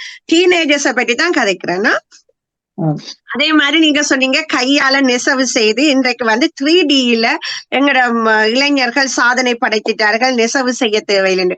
நிச்சயமான உண்மைதான். நானும் அதை நான் மறக்கல உங்கள்ட்ட இருந்து. ஆனால் இதுல எனக்கு ஒரு கேள்வி என்னன்னா, இப்ப அவர்கள் அந்த செய்யற அந்த 3D சாரி எத்தனை நாள் நீங்க யூஸ் பண்றீங்க? ஹவு மெனி டேஸ் நீங்க அதை யூஸ் பண்றீங்க? ஒரே ஒருக்கா கட்டுவீங்க அந்த சாரிய, அதுக்கு பிறகு அந்த சாரி குப்பை தொட்டியில. ஆனால் அந்த நெசவால செய்யப்பட்ட சாரி, இது நான் 3D சாரி தான். இந்த ஸ்டோன் கொண்டே மிஷினுக்கு போட்டா குப்பையில போயிடும். ஆனா நெசவால செய்யப்பட்ட அழகான பட்டு சாரிகள் என்னுடைய அம்மா இன்றைக்கு நானும் பாதிக்கக்கூடிய மாதிரி இருக்கு அந்த சாரி. அதுக்குள்ள இருக்கிற அந்த தங்க வளையல், அந்த தங்க நூலை கொண்டு போய் நீங்க கடையில கொடுத்தீங்கன்னா அதுக்கு காசு வேற இருக்கு. அந்த அளவுக்கு பெருமதியான சாரிகள். ஆனா இன்றைக்கு அதை ஏன் அந்த இளைஞர்கள் இத கைத்தறியில செய்வோம் ஏன் அதை கற்றுக்கொள்ளல என்றதான் நீங்க எங்களுடைய கேள்வி. அந்த பொறுப்பான விடயத்தை அவர்கள் ஏன் மறுக்கிறார்கள்? எங்களுடைய பாரம்பரியத்தை அவர்கள் ஏன் மறுக்கிறார்கள்? அடுத்தது நீங்க சொன்னீங்க ஒருத்தர் இறந்த பின்பு அதனுடைய சிலையை தத்துருவமாக செய்கிறார்கள். நிச்சயமாக உண்மை. அதுங்க ஒவ்வொரு நாளும் பிஹைண்ட் பூட் கலாட்டா அத்தனை இதுலயும் நாங்களும் பேஸ்புக் வழியா பார்த்துட்டு இருக்கிறோம். ஆனால் அதை அவர்கள் இலவசமாக செய்கிறார்கள். அவ்வளவுக்கு காசு, நீங்க காசை கொடுத்தாதான் தத்துருவமா. நீங்க இங்க வந்தீங்கன்னா நம்மட மேடம் தெசா அந்த இதுக்கு போனீங்கன்னா எல்லாரையும் அவ்வளவு தத்துருவமா பார்ப்போம். ஒவ்வொன்றும் எத்தனையோ கோடி. அங்க எல்லாமே காசு. ஆனபடியால அவர் சொன்ன மாதிரி கடமை வேற, அது காசுக்காக கடமைக்காக காசு. ஆனால் பொறுப்பு என்றது அவர்களுடைய மனதில இருந்து அடுத்த சமுதாயம், அடுத்த தலைமுறைக்கு கொண்டு செலுத்தக்கூடிய ஒரு விடயமாகத்தான் நான் இந்த மறுக்கிறத பாக்குறேன். அதே மாதிரி திருமணங்கள், அதையும் கடைசியில சொல்லி முடிக்கிறேன். வீடு என்று வரைக்குள்ள திருமணங்களை கூட அவர்கள் மறுக்கிறார்கள். இப்போதெல்லாம் நாமே இந்த பொறுப்பு எடுக்கணும், ஏன்னா திருமணம் என்றது ஒரு பெரிய பொறுப்பு. அதை மறுக்கிறார்கள், நிறைய பேர் மறுக்கிறார்கள். அடுத்தது இன்றைய தலைமுறையில இன்னொரு குறைபாடாகவே நான் சொல்றேன், நான் கண்டதை சொல்றேன். என்ன செய்கிறார்கள்னா, திருமணமான குழந்தை சிலர் பெற்றெடுப்பார்கள், சிலர் பெற மாட்டார்கள். அது அவர்களுடைய சாய்ஸ். ஆனா பிள்ளைகள் பெற்றவர்கள் என்ன செய்யறோம்னா, கொண்டு போய் ஒன்றில் காசு கட்டி விடுவார்கள், இல்லைன்னா தங்களுடைய பேரன்மார்கிட்ட விட்டுட்டு போறார்கள். அந்த பேரனை அந்த பொறுப்பை அவைகளுக்கு எடுத்து செய்யறதுக்கு பிரச்சனை. அந்த குழந்தைங்க எப்படி டீல் ஆனா சொல்லுவினோம், அந்த வீடியோ இருக்கு, இந்த இது இருக்கு, நெனனா எல்லாம் நெனனாதான். ஆனா இங்க வளர்க்கறது முழுக்க இந்த மூத்த பெற்றோர்கள் எல்லாம் வளர்க்கிறார்கள், சரியான கஷ்டப்பட்டு. அதுகள் வளர்க்கறதுக்கு குறைபாடுதான் நிறைய இருக்கு, அது வேற பிரச்சனை. ஆனால் அந்த பொறுப்பை எடுக்க இவர்கள் நிச்சயமாக எல்லா இளையவர்களும் மறுக்கிறார்கள். கடைசி வரையும் அவர்கள் அதை ஏற்கவில்லை. இன்றைய காலகட்டத்துல 2025ல நாங்கள் எங்கள் கண்ணால காண்ற விடயத்தை தான் இதுல சொல்கிறோம். இன்றைய இளையவர்கள் பொறுப்பை ஏற்க மறுக்கிறார்கள் என்று கூறி இச்சந்தர்ப்பத்தை தந்த நகுலா டீச்சருக்கும் பாமுகத்துக்கும் நன்றி கூறி விடைபெறுகின்றேன். நன்றி, வணக்கம். மிக்க நன்றியாம். பத்மலோஜினி யதார்த்தத்தையும் மிக திறமையாக எடுத்து சொன்ன விதம் அருமையாக இருந்தது. ஏனென்றால் பிள்ளைகள் இன்றைக்கு சோசியல் சர்வீஸ் என்று நாங்கள் ஏதனுக்கு கூப்பிட்டா வர மாட்டினோம். ஏனென்றா அவை பொருளாதாரத்துலதான் முன்னுக்கு நிக்கணும். இப்ப தமிழ் மக்கள் ஒரு பொறுப்புகளை கேட்டால் வர மாட்டினோம், ஆனா டொச்சாக்கிட்ட போவினோம். ஏனென்றா அவர்கள் வாலண்டியராகவும் ஒரு கொஞ்சம் காசை கொடுப்பார்கள். ஆனால் தமிழ் மக்கள் கொடுக்க மாட்டார்கள். நான் இப்பொழுது எனது விளையாட்டு போட்டி வர போகிறது, தம்பி நீ எனக்கு ஒரு உதவி செய்தா என்று இளையோர்களை கேட்டா, டீச்சர் எனக்கு நேரம் இல்லை, அப்படி இப்படி எல்லாம் சொல்றாங்க. ஏனென்று கேட்டா, நான் 50 euro காசு தரணுன்றா உடனே வந்துடுவினோம். அப்ப பொருளாதாரத்திலே அந்த பிள்ளைகள் நிக்கிறது எங்களுக்கு மரமமா கிடக்கு. அடுத்தது நீங்க சொன்னீங்க இந்த தமிழ் பாடசாலை. இன்றைக்கு நான் 11, 12 சரியான கடினப்பட்டேன். ஏனென்றால் நாங்கள் இவ்வளவுதான், இன்னும் 2 கிழமையால எக்ஸாம் வருது, நீங்கள் படிங்கொண்டால் அவங்களை ஏன் தானோண்டி பிடிக்க. ஆனா டீச்சர் ஏதோ கடமை நாங்கள் அவங்களுக்கு படிப்பிக்கணும் கொடுத்துடணும் என்ற முயற்சி செய்யறோம். இந்த பிள்ளைகள் புறக்கூடத்துல ஊத்தின நீர் மாதிரி விலகி செய்கிறார்கள். அந்த பொறுப்பை நான் தமிழ் படிக்கணும், நல்லா இருக்கணும் என்ற பொறுப்பை இன்றைக்கு ஒரு 10 வருஷங்களுக்கு முதல் இருந்த மாணவர்களின் பொறுப்பு இப்ப இருக்கிற மாணவர்களிடம் இல்லவே இல்லை. அப்ப ஏன் அவை ஏற்க மறுக்கணும்? இந்த நவீன துறைகளையும் தொழில்நுட்பங்களையும் தாங்கள் சுதந்திரமான வாழ்க்கையிலும் என்ஜாய் பண்ணி வாழணும் என்றதை நினைக்க இவற்றையெல்லாம் விடுகினோம். அதான் நீங்க சொன்னீங்க, அவர்களுக்கு அவர்களின் மனச நல்லதா ஆக்கணும் தான் இந்த உத்வேகமான வரிகள், உத்வேகமான பாட்டுகள் இவை வரக்கூடிய வாய்ப்பு. ஏனென்றா அவையில் ஒரு தூண்டுறோம். அந்த தூண்ட வேண்டிய தேவை இன்றைக்கு இருக்கிறதை அழகாக சொன்னீங்க. பாரம்பரியத்தை கற்க மறுக்கிறார்கள். ஏன்னா எப்படி அப்பா நீங்கள் உங்களோட தாத்தா சொல்லி தந்தவர் எப்படி இதை அந்த கற்றுக்கொள்ற அளவுக்கு பொறுமையான இன்றைக்கு கேட்கிறீங்க. அதுதான் இன்றைக்கு எங்களுக்கு இந்த தளப்படுத்துறதுக்கான முக்கிய நோக்கம். இந்த மாணவர்கள் மத்தியிலும் இளையோர்கள் மத்தியும் ஒரு சத்தியமா விழிப்புணர்வை ஏற்படுத்த வேண்டும். ஏனென்றா அதை கேட்டு அறியுங்கோ. ஏனென்றா பிள்ளைக்கு தெரியாது. நாங்கள் ஒரு யூனிவர்சிட்டி படிக்கிற பிள்ளைய கேட்டா அந்த பிள்ளை சொல்லும், எனக்கு கொஞ்சம் அனுபவம் பெற வேணும், எங்களோட தாத்தா அங்க இருக்கிறார், பாட்டி எங்க இருக்கிறான்னு அப்பதான் அது தேடுது. ஏனென்றால் முதியோர்கிட்ட சில அனுபவங்களை பெற வேணும், ஆனா முடியாமல் இருக்குது, சிலர் இல்லாமையே இருக்கிறார். அப்படியான நிலையில பாக்கைகளை உண்மையிலேயே பொறுப்புகளை ஈர்க்க மறுக்கணும் என்பது உண்மையான ஒன்று. அடுத்தது அந்த அடுத்த தலைமுறைக்கு கொடுக்க வேணும் என்ற பாரிய பொறுப்பை அவர்கள் வச்சிருக்க வேணும். ஆனால் அவர்கள் வச்சிருக்காமல் அது தேவையில்லை என்று நினைக்கிறார்கள் போல் ஓடிக்கொண்டிருப்பதையும் பார்க்கக்கூடியதாக இருக்கின்றது. அடுத்தது நீங்க சொன்னீங்க காம இச்சை. இன்றைக்கு அந்த பகுதியை மட்டும் ஆழமாக கற்கக்கூடிய மாணவர்களும் அதன் ஊடாக தேவையில்லாத செயற்பாடுகளிலும் அலைஞ்சு கொண்டிருக்கிறவர்களை பார்க்க நாங்கள் இவர்கள் பொறுப்பானவர்களாக இருக்கிறார்கள் என்ற ஒரு கேள்வி இருக்கிறது. சில நேரம் பெற்றோர் வளர்க்கையில்னு சொன்னாலும் முற்று முழுதா சொல்ல இயலாது. பெற்றோர் வளர்க்கினம் எந்த பிள்ளைய காம இச்சைக்கு ஒரு தாய் தகப்பன் அனுமதிப்பர் இல்லை. ஆனால் அந்த பிள்ளை தன்ற பொறுப்புகளை சரியாக உணராத பட்சத்தில் தான் அப்படி திரிகிறார்கள் என்பதை பார்க்கக்கூடியதாக இருக்கிறது. மிக அருமையாக நல்ல ஒரு எடுகோளான பேச்சாக உங்களோட பேச்சு இருந்தது. வாழ்த்துக்கள். இதுல நன்றி பத்மலோஜினி. ராஜேந்திரன் நிக்கிறீங்களா? நின்றாரு அக்கா. அவர் வந்தாரு, அதுக்கப்புறம் இல்ல. இன்னைக்கு அவருக்கு ஏதோ ஒரு திருமண வீடா அங்க போயிருக்காரு. சரி, பரவாயில்ல. பரவாயில்ல. அவர் இடையில பேசிக்கொண்டிருக்க வந்தா நாங்க ஒன்றும் நிப்பாட்டி பரவாயில்ல. அவர் இன்றைக்கு இணைந்தார், ஆனால் பேச முடியவில்லை. இருந்தாலும் நீங்கள் எல்லோருடைய கருத்து உண்மையிலேயே மிக ஆழமானது. நாங்க சின்ன ஒரு தலைப்பை கொடுத்தால் எப்படி ஒரு தீப்பெட்டியை உரசுறது போல் நீங்கள் அழகாக உரசி கொண்டு வர்றது ஒன்று சிந்திக்க வைக்கிறது, இரண்டாவது சமூகத்தில் ஒரு அக்கறை தெளிவை ஏற்படுத்த வைக்கிறது, மூன்றாவது அப்படி தெரியாமல் இருக்கிறவர்களுக்கு தெரிய வைக்கிறது. அதுதான் எங்களோட தலைப்புகள் ஒவ்வொன்றையும் ஒரு நோக்கமாக இருக்கிறது. நிச்சயம், அதாவது நாங்க எல்லாம் பொருளாதாரத்தின் அடிப்படையிலோ அல்லது ஒரு எதிர்பார்ப்பின் அடிப்படையிலோ நாங்க எந்த வேலையும் செய்யவில்லை. நாங்கள் சமுதாயத்துக்கு அக்கறையாகத்தான் இந்த வேலைகளை செய்கிறோம். பாவம் சர்வேஸ்வரிங்க நீண்ட நேரம் இருக்கிறீர்கள். நாங்கள் இறுதிக்கு வருகிறோம். தீர்ப்பு எப்படி அமைய போகிறது என்பதை ஒரு சில ஆடியோ சத்தம் கேட்குது. நீங்க உங்களோட மைக்களை ஓபன் பண்ணி வச்சா நல்லா. நிறைய சத்தம் கேட்குது. எனக்கு கொஞ்சம் டிஸ்டர்ப் ஆயிருக்கு. அதனால அன்போட உங்களை கேட்டுக்கொள்றேன். இன்னும் ஒரு சில நிமிடங்கள் நீங்கள் என்னோட நில்லுங்கள். நான் என்னுடைய தீர்ப்பை வழங்கி கொண்டு உங்களுடைய கருத்துக்களை கேட்டு நிறைவுக்கு கொண்டு வருகிறேன். நிச்சயம் நாங்கள் 1 மணி பொழுதுகள் நிறைவாக செய்திருக்கிறோம். 5 நிமிடங்கள் கூட 1 மணி 5 நிமிடங்கள் நாங்கள் பேசி இருக்கிறோம். அருமையான பேச்சு. அதாவது நாங்கள் ஒரு சமுதாயத்தில் இருக்கிற ஒரு அக்கறையின் நிமித்தம்தான் இந்த தலைப்புகளை எடுக்கிறோம். அந்த அக்கறைக்கு நீங்கள் உத்வேகம் கொடுக்கிற மாதிரி உங்களோட கருத்துக்கள் நன்று. நாங்க இன்றைக்கு பார்க்க நிச்சயம் இளையோர்கள் பொறுப்புகளை ஏற்கிறார்கள் என்று கேட்டா ஒரு சில பேர் ஏற்கிறார்கள் என்று சொல்லலாம். 25% ஏற்கிறார்கள், 75% ஏற்க மறுக்கிறார்கள் போல்தான் எங்களுக்கு தெரிகிறது. அதனால்தான் இந்த தலைப்பை எடுத்து நாங்கள் உரையாட வேண்டிய தேவை இருக்கின்றது.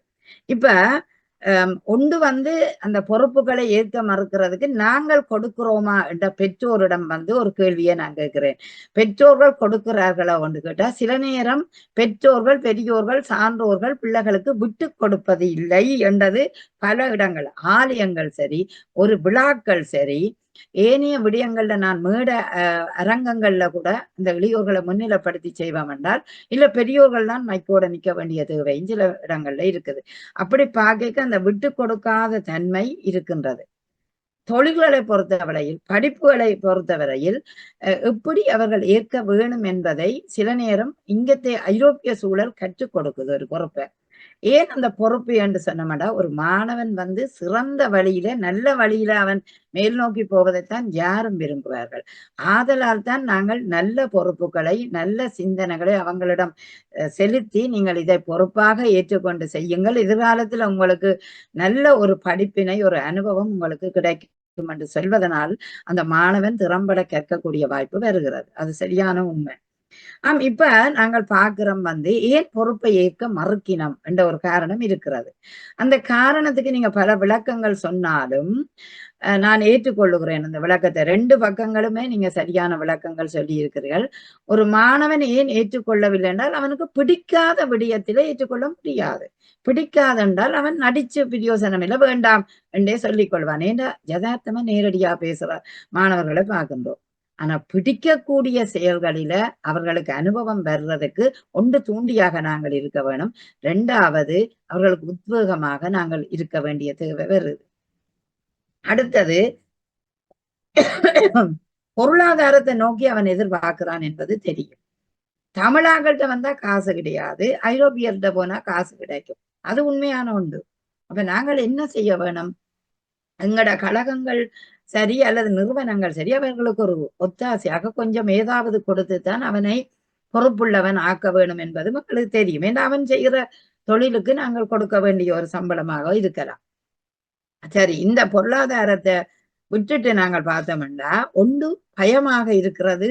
அந்த மாணவர்களுக்கு அதை ஏற்க முடியாத ஒரு சூழல்ல இருக்குது. சில நேரம் பயம் இருக்கும், அனுபவம் இல்லை என்று சொல்லி தட்டி கழிக்கிற சம்பவங்கள் இருக்கிறது. எதிரான கருத்தை எப்போதுமே அந்த மாணவன் தெரிவிக்கின்றான். உடனே சொல்றேன், முன்னால செய்ய முடியுமடா, செய்யடா தம்பி. இல்ல டீச்சர், அது எனக்கு பயம், எனக்கு அது வராது என்று சொல்லிக்கொண்டு நிற்கிற மாணவர்களையும் பார்க்கணும். இப்படி பார்த்தால் எப்படி பொறுப்பு அவர்கள் ஏற்க போறார்கள் என்ற ஒரு நிலை எங்களுக்கு இருக்கிறது. ஆனபடியால் நாங்கள் இந்த மாணவர்களை பொறுப்புகளை ஏற்க வைக்க வேணும். அந்த பொறுப்பு சிறந்த நுட்பங்களை உங்களுக்கு தரப்போகுது, திறப்பட வேலை செய்ய உங்களுக்கு நிறைய கண்டுபிடிப்புகள் வரப்போகுது, சூழல்ல நீங்கள் உயர்ந்தவர்களாக இருக்க போறீர்கள். அதே நேரம் ஒரு நிறுவனத்தை தொடங்க போறீர்கள். இப்படியான நிலைகளை பார்க்கும்போது அந்த மாணவர்கள் உயர்ந்து செல்லக்கூடிய ஒரு வாய்ப்பு வருது. இப்போது ராஜேந்திரன் வந்திருக்கிறார். ஒரு சில கருத்தை அவர்கிட்ட கேட்டுக்கொண்டு நாங்க தீர்ப்பை வழங்குவோம். வணக்கம் ராஜேந்திரன். வணக்கம் வணக்கம் ராஜேந்திரன், உங்களோட கருத்தை விரைவாக சொல்லுங்கள். ஒரு 3 நிமிடம் உங்களுக்கு தருகிறேன், ஏனென்றால் நிறைவு செய்ய போறோம். நான் ஒரு டிராவல்ல இருக்கிறேன், அதனால பரவாயில்ல. இருந்தாலும் இந்த கருத்தை பதிவுடன் ஆசைப்பட்டேன். நடுவர் அவர்களுக்கும் எங்க அணியினருக்கும் எதிரணியினருக்கும் இனிய இரவு வணக்கங்கள். கேக்குதா? கேக்குது கேக்குது கேக்குது, சொல்லுங்க. பொறுப்போடு இருக்கிறார்கள் இன்றைய இளைய தலைமுறைகள். இன்னும் நீங்க அந்த காலத்துல நினைச்சுக்கிட்டே இருக்கக்கூடாது. எப்படி சவாலெல்லாம் புறாவில் அனுப்பிவிட்டு எங்க அக்காவுக்கு வந்து சேரணும்னா 1 மாசம் ஆயிரும் விளையாடெல்லாம் போறதுக்கு. இப்பொழுது இருக்கிற கணினியில் படிக்கிறார்கள், கணினியில் எழுதி கொண்டிருக்கிறார்கள். அவர்கள் எல்லாவற்றையுமே ஒரு நொடிக்குள் செய்து முடிக்கின்ற தைரியசாலிகளாக மாறிக்கொண்டிருக்கிறார்கள். அதனால அவங்க வந்து யாரும் தெரியாதவங்க பொறுப்பு இல்லாதவங்களாம் கிடையாது, ரொம்ப அட்வான்ஸா இருக்கிறாங்க. குழந்தைகளுக்கு நம்ம சொல்லித்தரதை விட குழந்தைகளிடத்தில் நம்ம அதிகம் கற்றுக்கொண்டு இருக்கிறோம். நீங்க கணினி அறிவு வந்து நம்மளை விட குழந்தைகள் அதிகமா இருக்கிறான். அவன் கணினியில் வாழ்ந்து கொண்டிருக்க, கணினி உலகத்தில் வாழ்ந்து கொண்டிருக்கிறோம். அதை மறந்துட்டு பேசக்கூடாது. நம்ம இன்னும் அவன் ஏற்கலப்ப பிடிக்கலாம் இல்ல, அவன் கணினியை பிடித்து கொண்டிருக்கிறான். இன்னைக்கு இளைஞர்கள் வந்து கல்லூரியில் படிக்கிற வரைக்கும் அவனுக்கு எதுவும் தெரியல நினைக்கிறீங்க. அவன் தான் கேம்பஸ் இன்டர்வியூல செலக்ட் ஆகி இன்னைக்கு நம்ம இந்த உலகத்துல என்னென்ன நடக்கணுங்கிறத அவன் தான் தீர்மானித்து கொண்டிருக்கிறார்கள். இந்த இளைய தலைமுறைகள் தீர்மானிக்கிற இடத்துல இளைஞர்கள் இருக்கிறார்கள் என்பதை நம்ம மறந்துவிடக்கூடாது. அவங்க பொறுப்போடு இருக்கிறனாலதான் இன்னைக்கு ஐடிங்கிற ஒரு தொழில்நுட்பத்தை பயன்படுத்தி எல்லா புரோகிராமே அவங்க தான் செய்து கொண்டிருக்கிறார்கள். இளைஞர்களை வந்து நம்ம லேசா விட்டுற முடியாது. பொறுப்போடு தான் இருக்கிறார்கள், பொறுப்புணர்ச்சியோட இருக்கிறார்கள். படிக்கிற வரைக்கும் அவன் குழந்தைங்க, அவனுக்கு குழந்தையா இருக்க விடுங்க. குழந்தைன்னா சின்ன சின்ன சேட்டை பண்ணணும், அதுதான் குழந்தை. எதுவுமே சேட்டை பண்ணாட்டா அது குழந்தை இல்ல. புத்தகங்கள்லாம் வீட்டுல போட்டா சின்ன குழந்தைகள் எல்லாத்தையும் கிளறி போட்டிருக்கோம், அதுதான் அந்த குழந்தைக்குள்ள வீடு. புத்தகத்தை நீங்க கிளறக்கூடாது, கீழே போடக்கூடாது, கொட்டக்கூடாது நினைச்சீங்கன்னா ஒரு நூலகமா இருக்கலாம், இல்ல மியூசியமா இருக்கணும். பள்ளி அதாவது வீடா இருக்கணும் என்றால் குழந்தைகள் என்பவர் சேட்டை செய்வாங்க, எல்லாம் செய்வாங்க. ஆனா பொறுப்புணர்ச்சியோடு இருக்கிறார்கள். இன்னைக்கு இல்லைன்னா சொல்லக்கூடாது. ஏதோ ஒரு சில தவறுகள் நடக்கும். அது யதார்த்தம் தான். ஆனா இன்றைக்கு இளைய தலைமுறைகள் எடுத்தா அட்வான்ஸா அறிவியல் இருக்கிறாங்க. எல்லாரும் விண்வெளி நோக்கி பயணிக்கிறோம். நீங்க இன்னும் மண்ணத்தான் கிளறிக்கிட்டு இருக்க கூடாது. விண்வெளிக்கு அப்பால் என்ன செய்யலாம் நினைக்கிறாங்க. இன்னைக்கு இங்க பாகிஸ்தானுக்கும் இங்க இந்தியாவுக்கும் மிகப்பெரிய ஒரு போர் நடந்து கொண்டிருந்தது. இன்னைக்கு உடன்பாடு ஏற்பட்டிருக்கிறது. ஆனா அந்த ஆயுதத்தை தடுக்கிற வல்லமைய இன்றைய அறிவியல் அறிஞர்கள் கண்டறிந்திருக்கிறார்கள். ஏன்னா இதெல்லாம் ஒரு இளைஞர்கள் தான். நீங்க வயதான சொல்லக்கூடாது. இன்றைய இளைஞர்கள் மிகப்பெரிய யுக்திகளை கையாளுகிறார்கள். இன்னைக்கு ஐடி ஃபீல்ட 20 வயது முதல் 40 வயது தான் பணி செய்யறாங்க. அதுக்குள்ள அவனுடைய அறிவு கூர்மைகள் அதிகமாக இருக்கிறது. நம்ம படிச்சதை விட இன்னைக்கு அட்வான்ஸா இருக்கிறான். எப்ப உனக்கு ஒண்ணும் தெரியாதுறான். நம்ம சொல்லி தருவோம். 10ஆப்பு வரைக்கும் நம்ம குழந்தைகளுக்கு சொல்லி தரலாம். அதுக்கு மேல போயிட்டா எப்பா உனக்கு ஒண்ணு தெரியாது போ, உனக்கு தெரியாது என்று சொல்லுகிறார்கள் அல்லவா எல்லா குழந்தைகளும். ஏன்னா நம்மளை விட அவன் அறிவில் அதிகமாக கற்றுக்கொள்கிறார்கள். இயற்கையில ஜீன்ல அவன்கிட்ட அதிகமா இருக்குங்க. நம்ம எழுத கத்துக்கிட்டு கஷ்டப்பட்டோம். இன்னைக்கு அப்படி இல்ல, அட்வான்ஸா இருக்கிறான். நம்ம ஆசிரியர்கள் கொஞ்சம் தொய் விழுந்துட்டோம்னா அவங்க மேல ஊத்துருவாங்க. ஏன்னா ஏதோ ஆசிரியர்கிற பேருக்கு தான் நம்மகிட்ட வரணும் தவிர நம்மகிட்ட கற்றதை விட அவன் இயற்கை அவனுக்கு அதிகமா கற்றுக் கொடுத்து கொண்டு இருக்கிறது. அதுதான் உண்மை. நம்ம உட்கார்ந்து நம்ம வாத்தியா இருக்கிற ஒரு போர்வையில் இருக்கிறோம். ஒரு வாத்தியார்கிட்ட படிச்சா ஒரு ஒழுக்கம் கட்டுப்பாடு இதெல்லாம் வரும் அப்படிங்கிறதுக்காகத்தான் நம்ம கிட்ட இருக்காங்களே தவிர இப்ப ஏஐ அப்படிங்கிற ஒரு ஆர்டிபிஷியல் இன்டெலிஜென்ஸ் வருது. அது வந்துச்சுன்னா இன்னைக்கு எல்லா வேலையுமே அது செஞ்சிடும். நீ இவங்க பொறுப்பா இருக்கானா பொறுப்புல சொல்ல முடியாது. ஏஐ எல்லா தொழிலையும் செய்ய தயாராக இருக்கிறது. இந்த ஏஐ எப்படி வந்துச்சு? இளைஞருடைய கண்டுபிடிப்புங்க. அவன் இந்த சமுதாயத்துக்கு கொடுத்த அர்ப்பணிப்புகள். ஒவ்வொரு இளைஞர்களும் ஏதேனும் புதிதாக கண்டறிக்க தோண்டிக்கொண்டே இருக்கிறான்.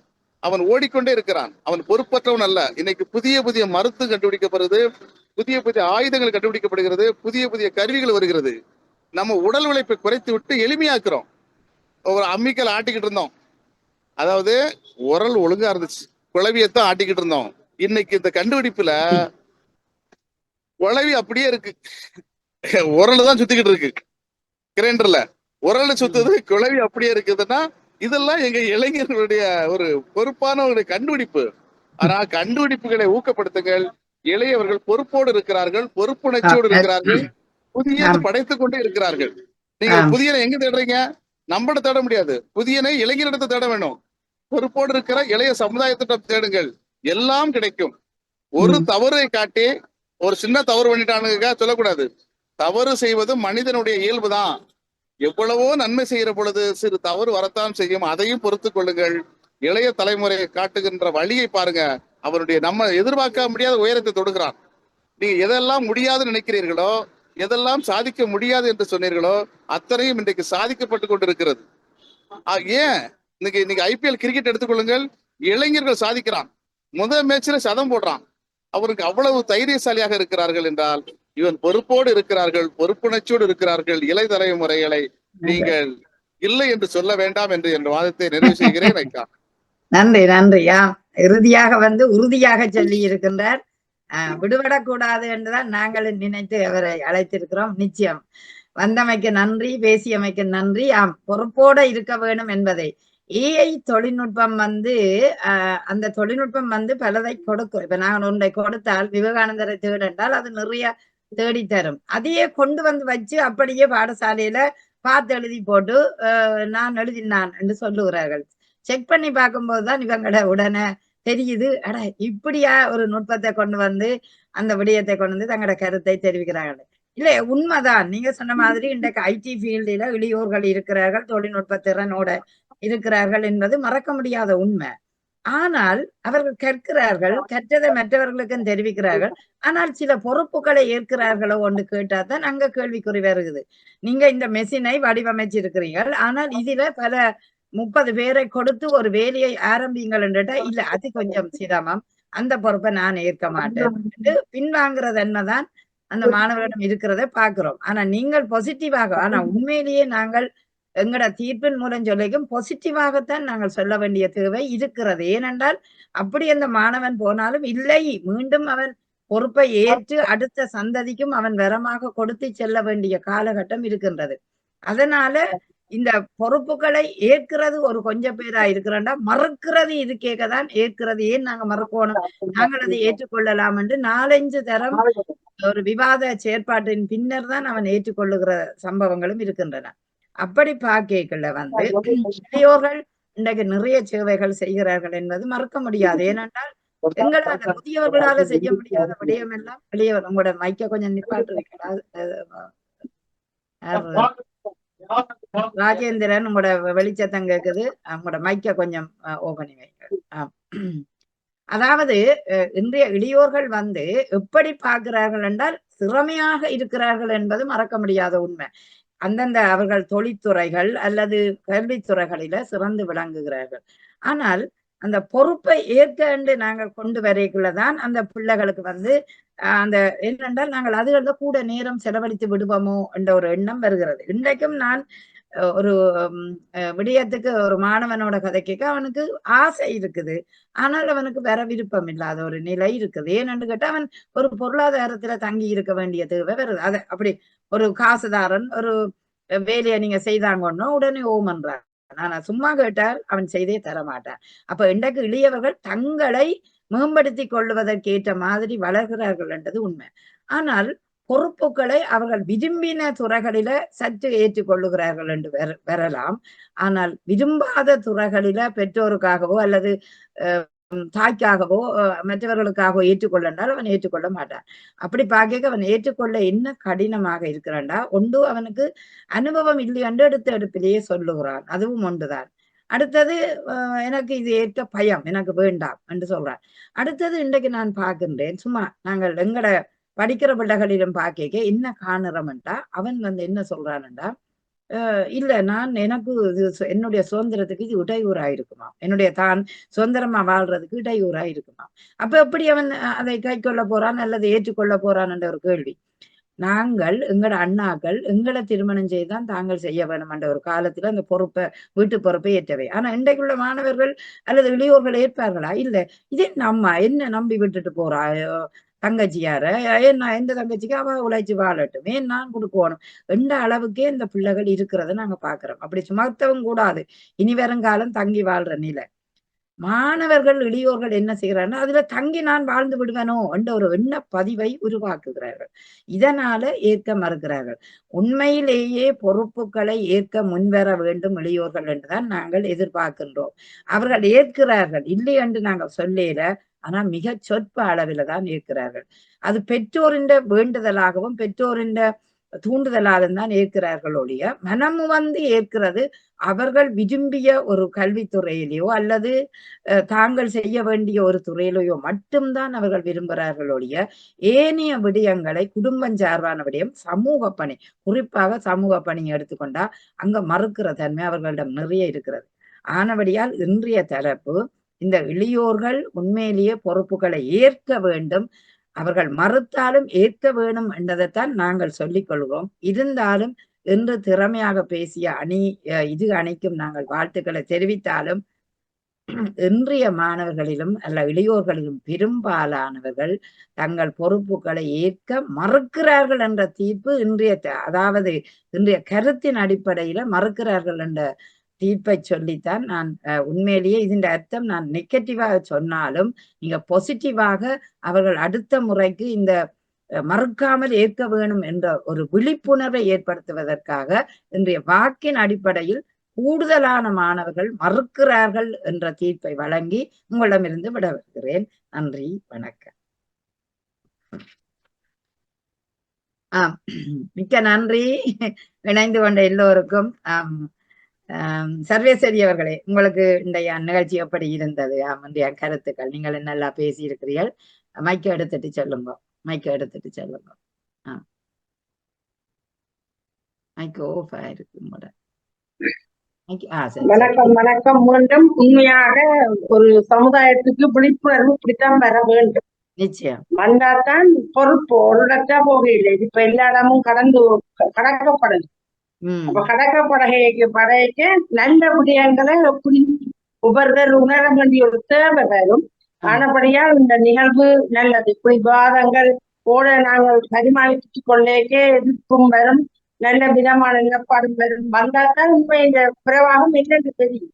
அனுபவ நல்ல ஒரு தலையங்கம், நல்ல நடுவராக இருந்து செயற்படுத்தியதும் நன்மை நன்றாக இருந்தது. அதே போல எதிரணிகளும் தக்க வாதங்களை சமமாக எடுத்து வைத்திருக்கிறார்கள். என்னென்றாலும் சொல்ல வேணுமே என்றதுக்காக இல்லாமல் இப்படித்தான் என்றதை வலியுறுத்தி காட்டியிருக்கிறார்கள். நம்ம அணிகளும் பிரச்சனை இல்லை, நல்லா தான் புரிஞ்சிருக்கு. மீண்டும் சந்திப்போம். வணக்கம். நன்றி நன்றி. பாவம், அதாவது முதல் நிகழ்விலும் இருந்து இந்த நிகழ்விலும் இருந்து கலந்து கொண்டதுக்கு நன்றி. அது தவிர்க்க முடியாத காரணத்தால இன்று வர வேண்டியதா போயிடுச்சு.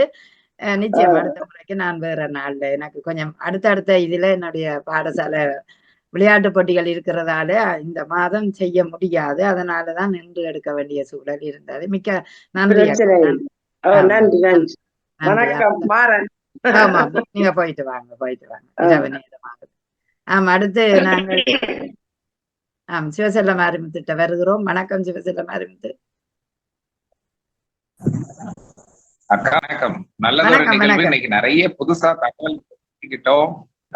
நிறைய பத்மலோகா சொன்ன கருத்து எல்லாம் ரொம்பவே வித்தியாசமான கருத்து. உண்மையிலேயே அந்த சர்ச்சுக்கு கோயிலுக்கு குழந்தைங்க இந்த காலம் குழந்தைங்க போறது இல்லதான். நிறைய தகவல் அது வெளிநாடுகள்லயும் இப்படித்தான் இருக்காங்க அப்படிங்கும் போது எங்களுக்கு கொஞ்சம் ஆசுவாசமா இருக்கு. இங்க இன்னொரு தன்மை என்னண்டா, ஒரு நிமிடம், இங்க இன்னொரு தன்மை என்னண்டா, இப்பொழுது இந்த முந்தி சேர்ச்சுகளே அழிச்சு கொண்டே வரார்கள். இங்க எங்கட நகரத்துல ஒரு சேர்ச் அழிக்கப்பட்டது இப்ப ஒரு மாதம். அதே நேரம் பிள்ளைகள் என்ன செய்கிறார்கள்னா, தகப்பன்தார்கள் அந்த சேர்ச்சில ஒரு மெம்பரா இருக்கிறோம். இப்ப பிள்ளைகள் அடுத்த வருஷம் பிள்ளைகள் சேரோம். அப்ப இந்த பிள்ளைகள் இப்ப என்னன்னா, நாங்கள் மெம்பரா சேர மாட்டோம், என்ற பேரை எடுங்கோப்பாண்டு எடுத்திருக்கிறார்கள். ஏனென்று கேட்டா, தாங்க வீணா அதுக்கு காசு கட்டலாம், கடவுள் நம்பிக்கை இல்லையா? ஏன்னா வீணா அதுக்கு நம்ம ஒரு வருஷத்துல 300 ரூபாய் அதுக்கு போகுதுண்டா, எனக்கு வேண்டாம் என்று பிள்ளைகள் பேரு எடுக்கிறார்கள். நிஜமான உண்மை. அப்ப பாருங்க சமயம் அப்படி சமய மறுப்பு கொள்கை இருக்கக்கூடியவங்க வெளிநாடுகள்லயும் இருக்கத்தான் செய்யறாங்க. எனக்கா எங்கட ஒரு பேராசிரியர், ஒரு ஆள், எங்கட ஜெர்மன் பேராசிரியர் நாத்தியன். அவர் கடவுளே இல்லை, அவர் சேர்ச்சுக்கும் போறையில எந்த ஒரு சமயத்தையும் நம்புறையில நல்லா இருக்கிறார் பேராசிரியர். அவர் அப்படியும் இருக்கிறார். இங்க வெளிநாட்டுல அநேகமான பேர் நாத்திகராகவே மாறிக்கொண்டு வந்துட்டோம். பள்ளி எங்கட நான் ஒர்க் பண்ற இடங்கள்லாம் பாத்தீங்கன்னா அநேகமான பேருக்கு அது மாதிரி போகுது என்னட்டு போயினா. நாங்க விபூதி வச்சுட்டு போனாலே அவங்களுக்கு சிரிப்பா இருக்குது.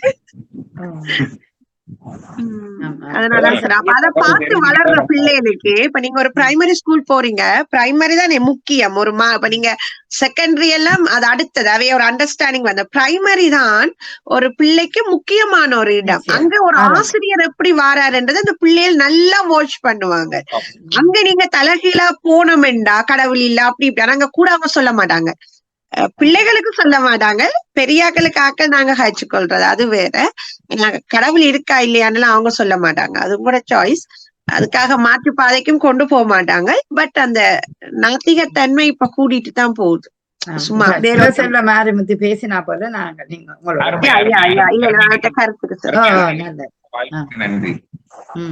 நல்ல கருத்து. ஆமா சொல்லுங்க சிவசெல்லம் ஆரம்பித்து. உங்களுக்கு எப்படி இருந்தது? மற்ற கருத்து எல்லாம் ஓகேயா இருந்ததா? இல்ல உண்மையிலே நல்ல கருத்து நிறைய தெரிஞ்சுக்கிட்டோம், புதுமையா நிறைய தகவல் தெரிஞ்சுக்கிட்டோம். நல்ல பயனுள்ள ஒரு தலைப்பு உண்மையிலேயே நல்ல ஒரு தலைப்பு. தீர்ப்பு சொன்ன விதமும் அருமை. உண்மையிலேயே இது இன்றைக்கு ஏற்றுக்கொள்ளக்கூடிய ஒன்று. அவங்க தயாரா தான் இருக்காங்க, அதை நாம செய்யணும். உண்மைதான், நல்ல ஒரு தலைப்பு. வாழ்த்துக்கள் அனைவருக்கும் வாழ்த்துக்கள். நன்றி அக்கா. நன்றி. இன்றைய தலைப்புக்கு பத்மலோஜனியும் ஒரு காரணமாக இருந்தவா. வாழ்த்துக்கள் அவாவுக்கு.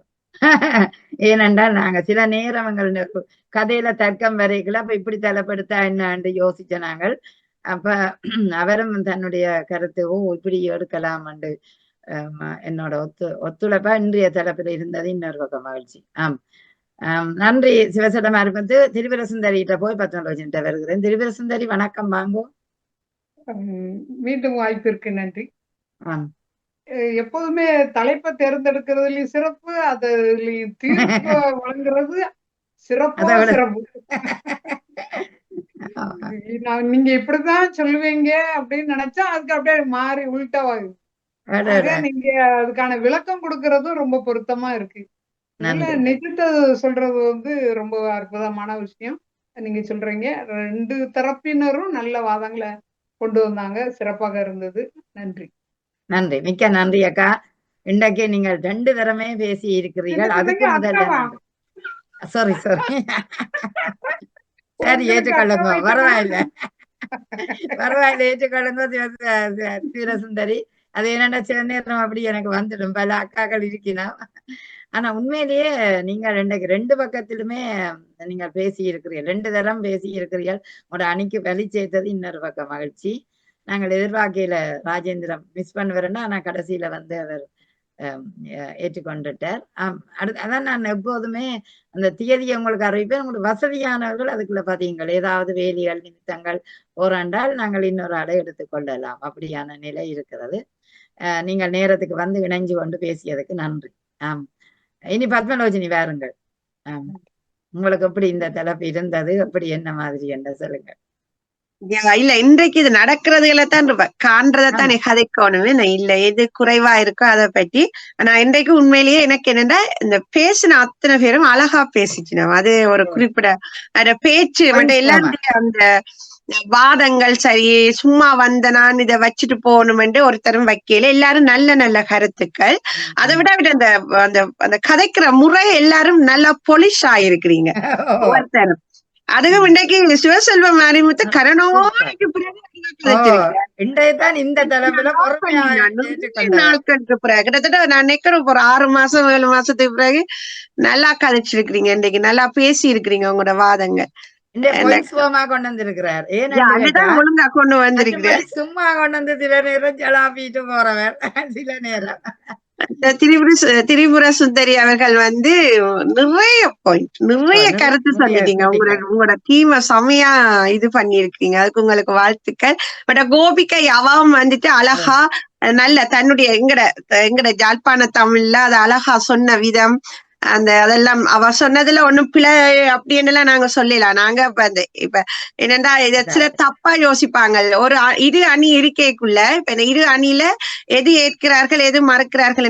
நான் வந்து இப்ப என்னுடைய டீமுக்கு நான் பேசித்தான் ஆகும். நான் வந்து அதை பிள்ளையா சொல்லக்கூடாது தானே. அதுக்காக எதிர் அப்படியெல்லாம் யோசிக்க கூடாது. இது வாதம், இது வாதத்தோட அது அப்படியே இதோட ஸ்டாப். மட்டும் நாங்கள் எல்லோரும் நண்பர்கள் தான். அதையும் சொல்லிக்கொண்டு எல்லோருடைய அந்த பேசுற அந்த விதம் நல்லா இருந்தது, கேட்க நல்லா இருந்தது. ராஜேந்திரன் அவர் தான் கொஞ்சம் பாவம் வெளியில நின்று செய்துட்டார். ஆனா அவர் கொண்டு வந்த அந்த கருத்தும் ஒரு வகையில நல்ல வித்தியாசமான ஒரு கருத்து. இப்ப இதுல வராத ஒரு கருத்தை அவர் கொண்டு வந்திருந்தவர். எல்லோருக்கும் சிறப்பான வாழ்த்துக்கள். உங்களோட அதே மாதிரி உங்களோட தீர்ப்புக்கும் வாழ்த்துக்கள் டீச்சர். உங்களோட அது நல்லா நீங்க ஒவ்வொரு முறை நல்லா செய்யறீங்க. அந்த இப்ப அந்த தலைமை என்றைக்குள்ள அது சும்மா அப்படி சொல்லிட்டு போகாம அதுக்குரிய அந்த இப்ப நாங்க சொன்ன அப்புறம் எங்களுக்கு ஒரு பின்னோட்டம் அந்த கருத்து சொல்றதும் மிக சிறப்பு. அதே மாதிரி ஒவ்வொரு மாதமும் இந்த நிகழ்வை எங்களுக்கு செய்ய தர பாமுகம் நாங்களும் வந்து அதுல கலந்து கொண்டு இப்படி ஃப்ரீடமா அதை செய்ய தர்ற அதிபருக்கும் இயக்குனிக்கும் எல்லோருக்குமே நன்றி கூறி விடைபெறுகின்றேன். நன்றி, நன்றி, வணக்கம். மிக்க நன்றி, மிக்க நன்றி பத்மலோஜினி. மிக அருமையாகவே இன்றைய நிகழ்வு மலர்ந்து மனம் பரப்பி விடைபெற போகிறது. ஒவ்வொரு விவாத அரங்கும் நீங்கள் தார உத்வேகம், அதே நேரம் நீங்கள் இணைந்து கொள்ளுறது, மற்ற சமுதாயத்துக்கு நல்ல கருத்துக்களை சொல்ல வேண்டும் என்பதற்காக நாங்கள் பார்த்து சமூகத்தில் என்ன நடைபெறுகிறது என்பதை பார்த்துத்தான் இந்த தரப்புகளை கொண்டு வருவோம். எந்த ஒரு கொப்பிகளோ எந்த ஒரு இதுகளோ எங்களிடம் இல்லை. நாங்கள் பிள்ளைகளிடமும் சமுதாயத்திடமும் கண்டுகொள்ளுற நிகழ்வுகளை தரப்பாக்கி கொள்வோம், அவ்வளவுதான். அடுத்த நிகழ்வு 50வது நிகழ்வு. விசேடமாக ஒரு கருத்துக்களமாகவும் அமைய இருக்கலாம் என்பதை இன்னும் திட்டமிடையில 50வது நிகழ்வுல நீங்க எல்லோரும் கலந்து கொள்ள வேணும். அதுக்கு உங்கள் எல்லாருக்கும் உரிய நாளாக அந்த நாளை நாங்கள் எடுத்துக்கொள்ளுவோம். ஜூன் மாதம் நாங்கள் 50வது நிகழ்வை எட்டுறது கூட இன்னொரு பக்க மகிழ்ச்சியாக இருக்கின்றது. உங்கள் இணைந்து கொண்ட அத்தனை பேருக்கும் சிறப்பான வாழ்த்துக்களையும் நன்றியையும் தெரிவித்து பாமுகம் தளர்ந்தந்து வளப்படுத்துற அதிபர் அவர்களுக்கும் வாணிமோகன் அவர்களுக்கும் உண்மையிலேயே இந்த தளத்துக்கு நன்றியை தெரிவித்துக் கொண்டு என்னோட இதயத்தோடு பேசுற அத்தனை உறவுகளுக்கும் உண்மையிலேயே நன்றியை தெரிவித்து உங்களிடமிருந்து விடைபெறுகிறேன். நன்றி, வணக்கம். நன்றி, வணக்கம். நாங்களாயே விட வருவோம். ஏனென்றால் நன்றி, எல்லோருக்கும் நன்றி. நன்றி. நீங்கள் விட நன்றி நன்றி.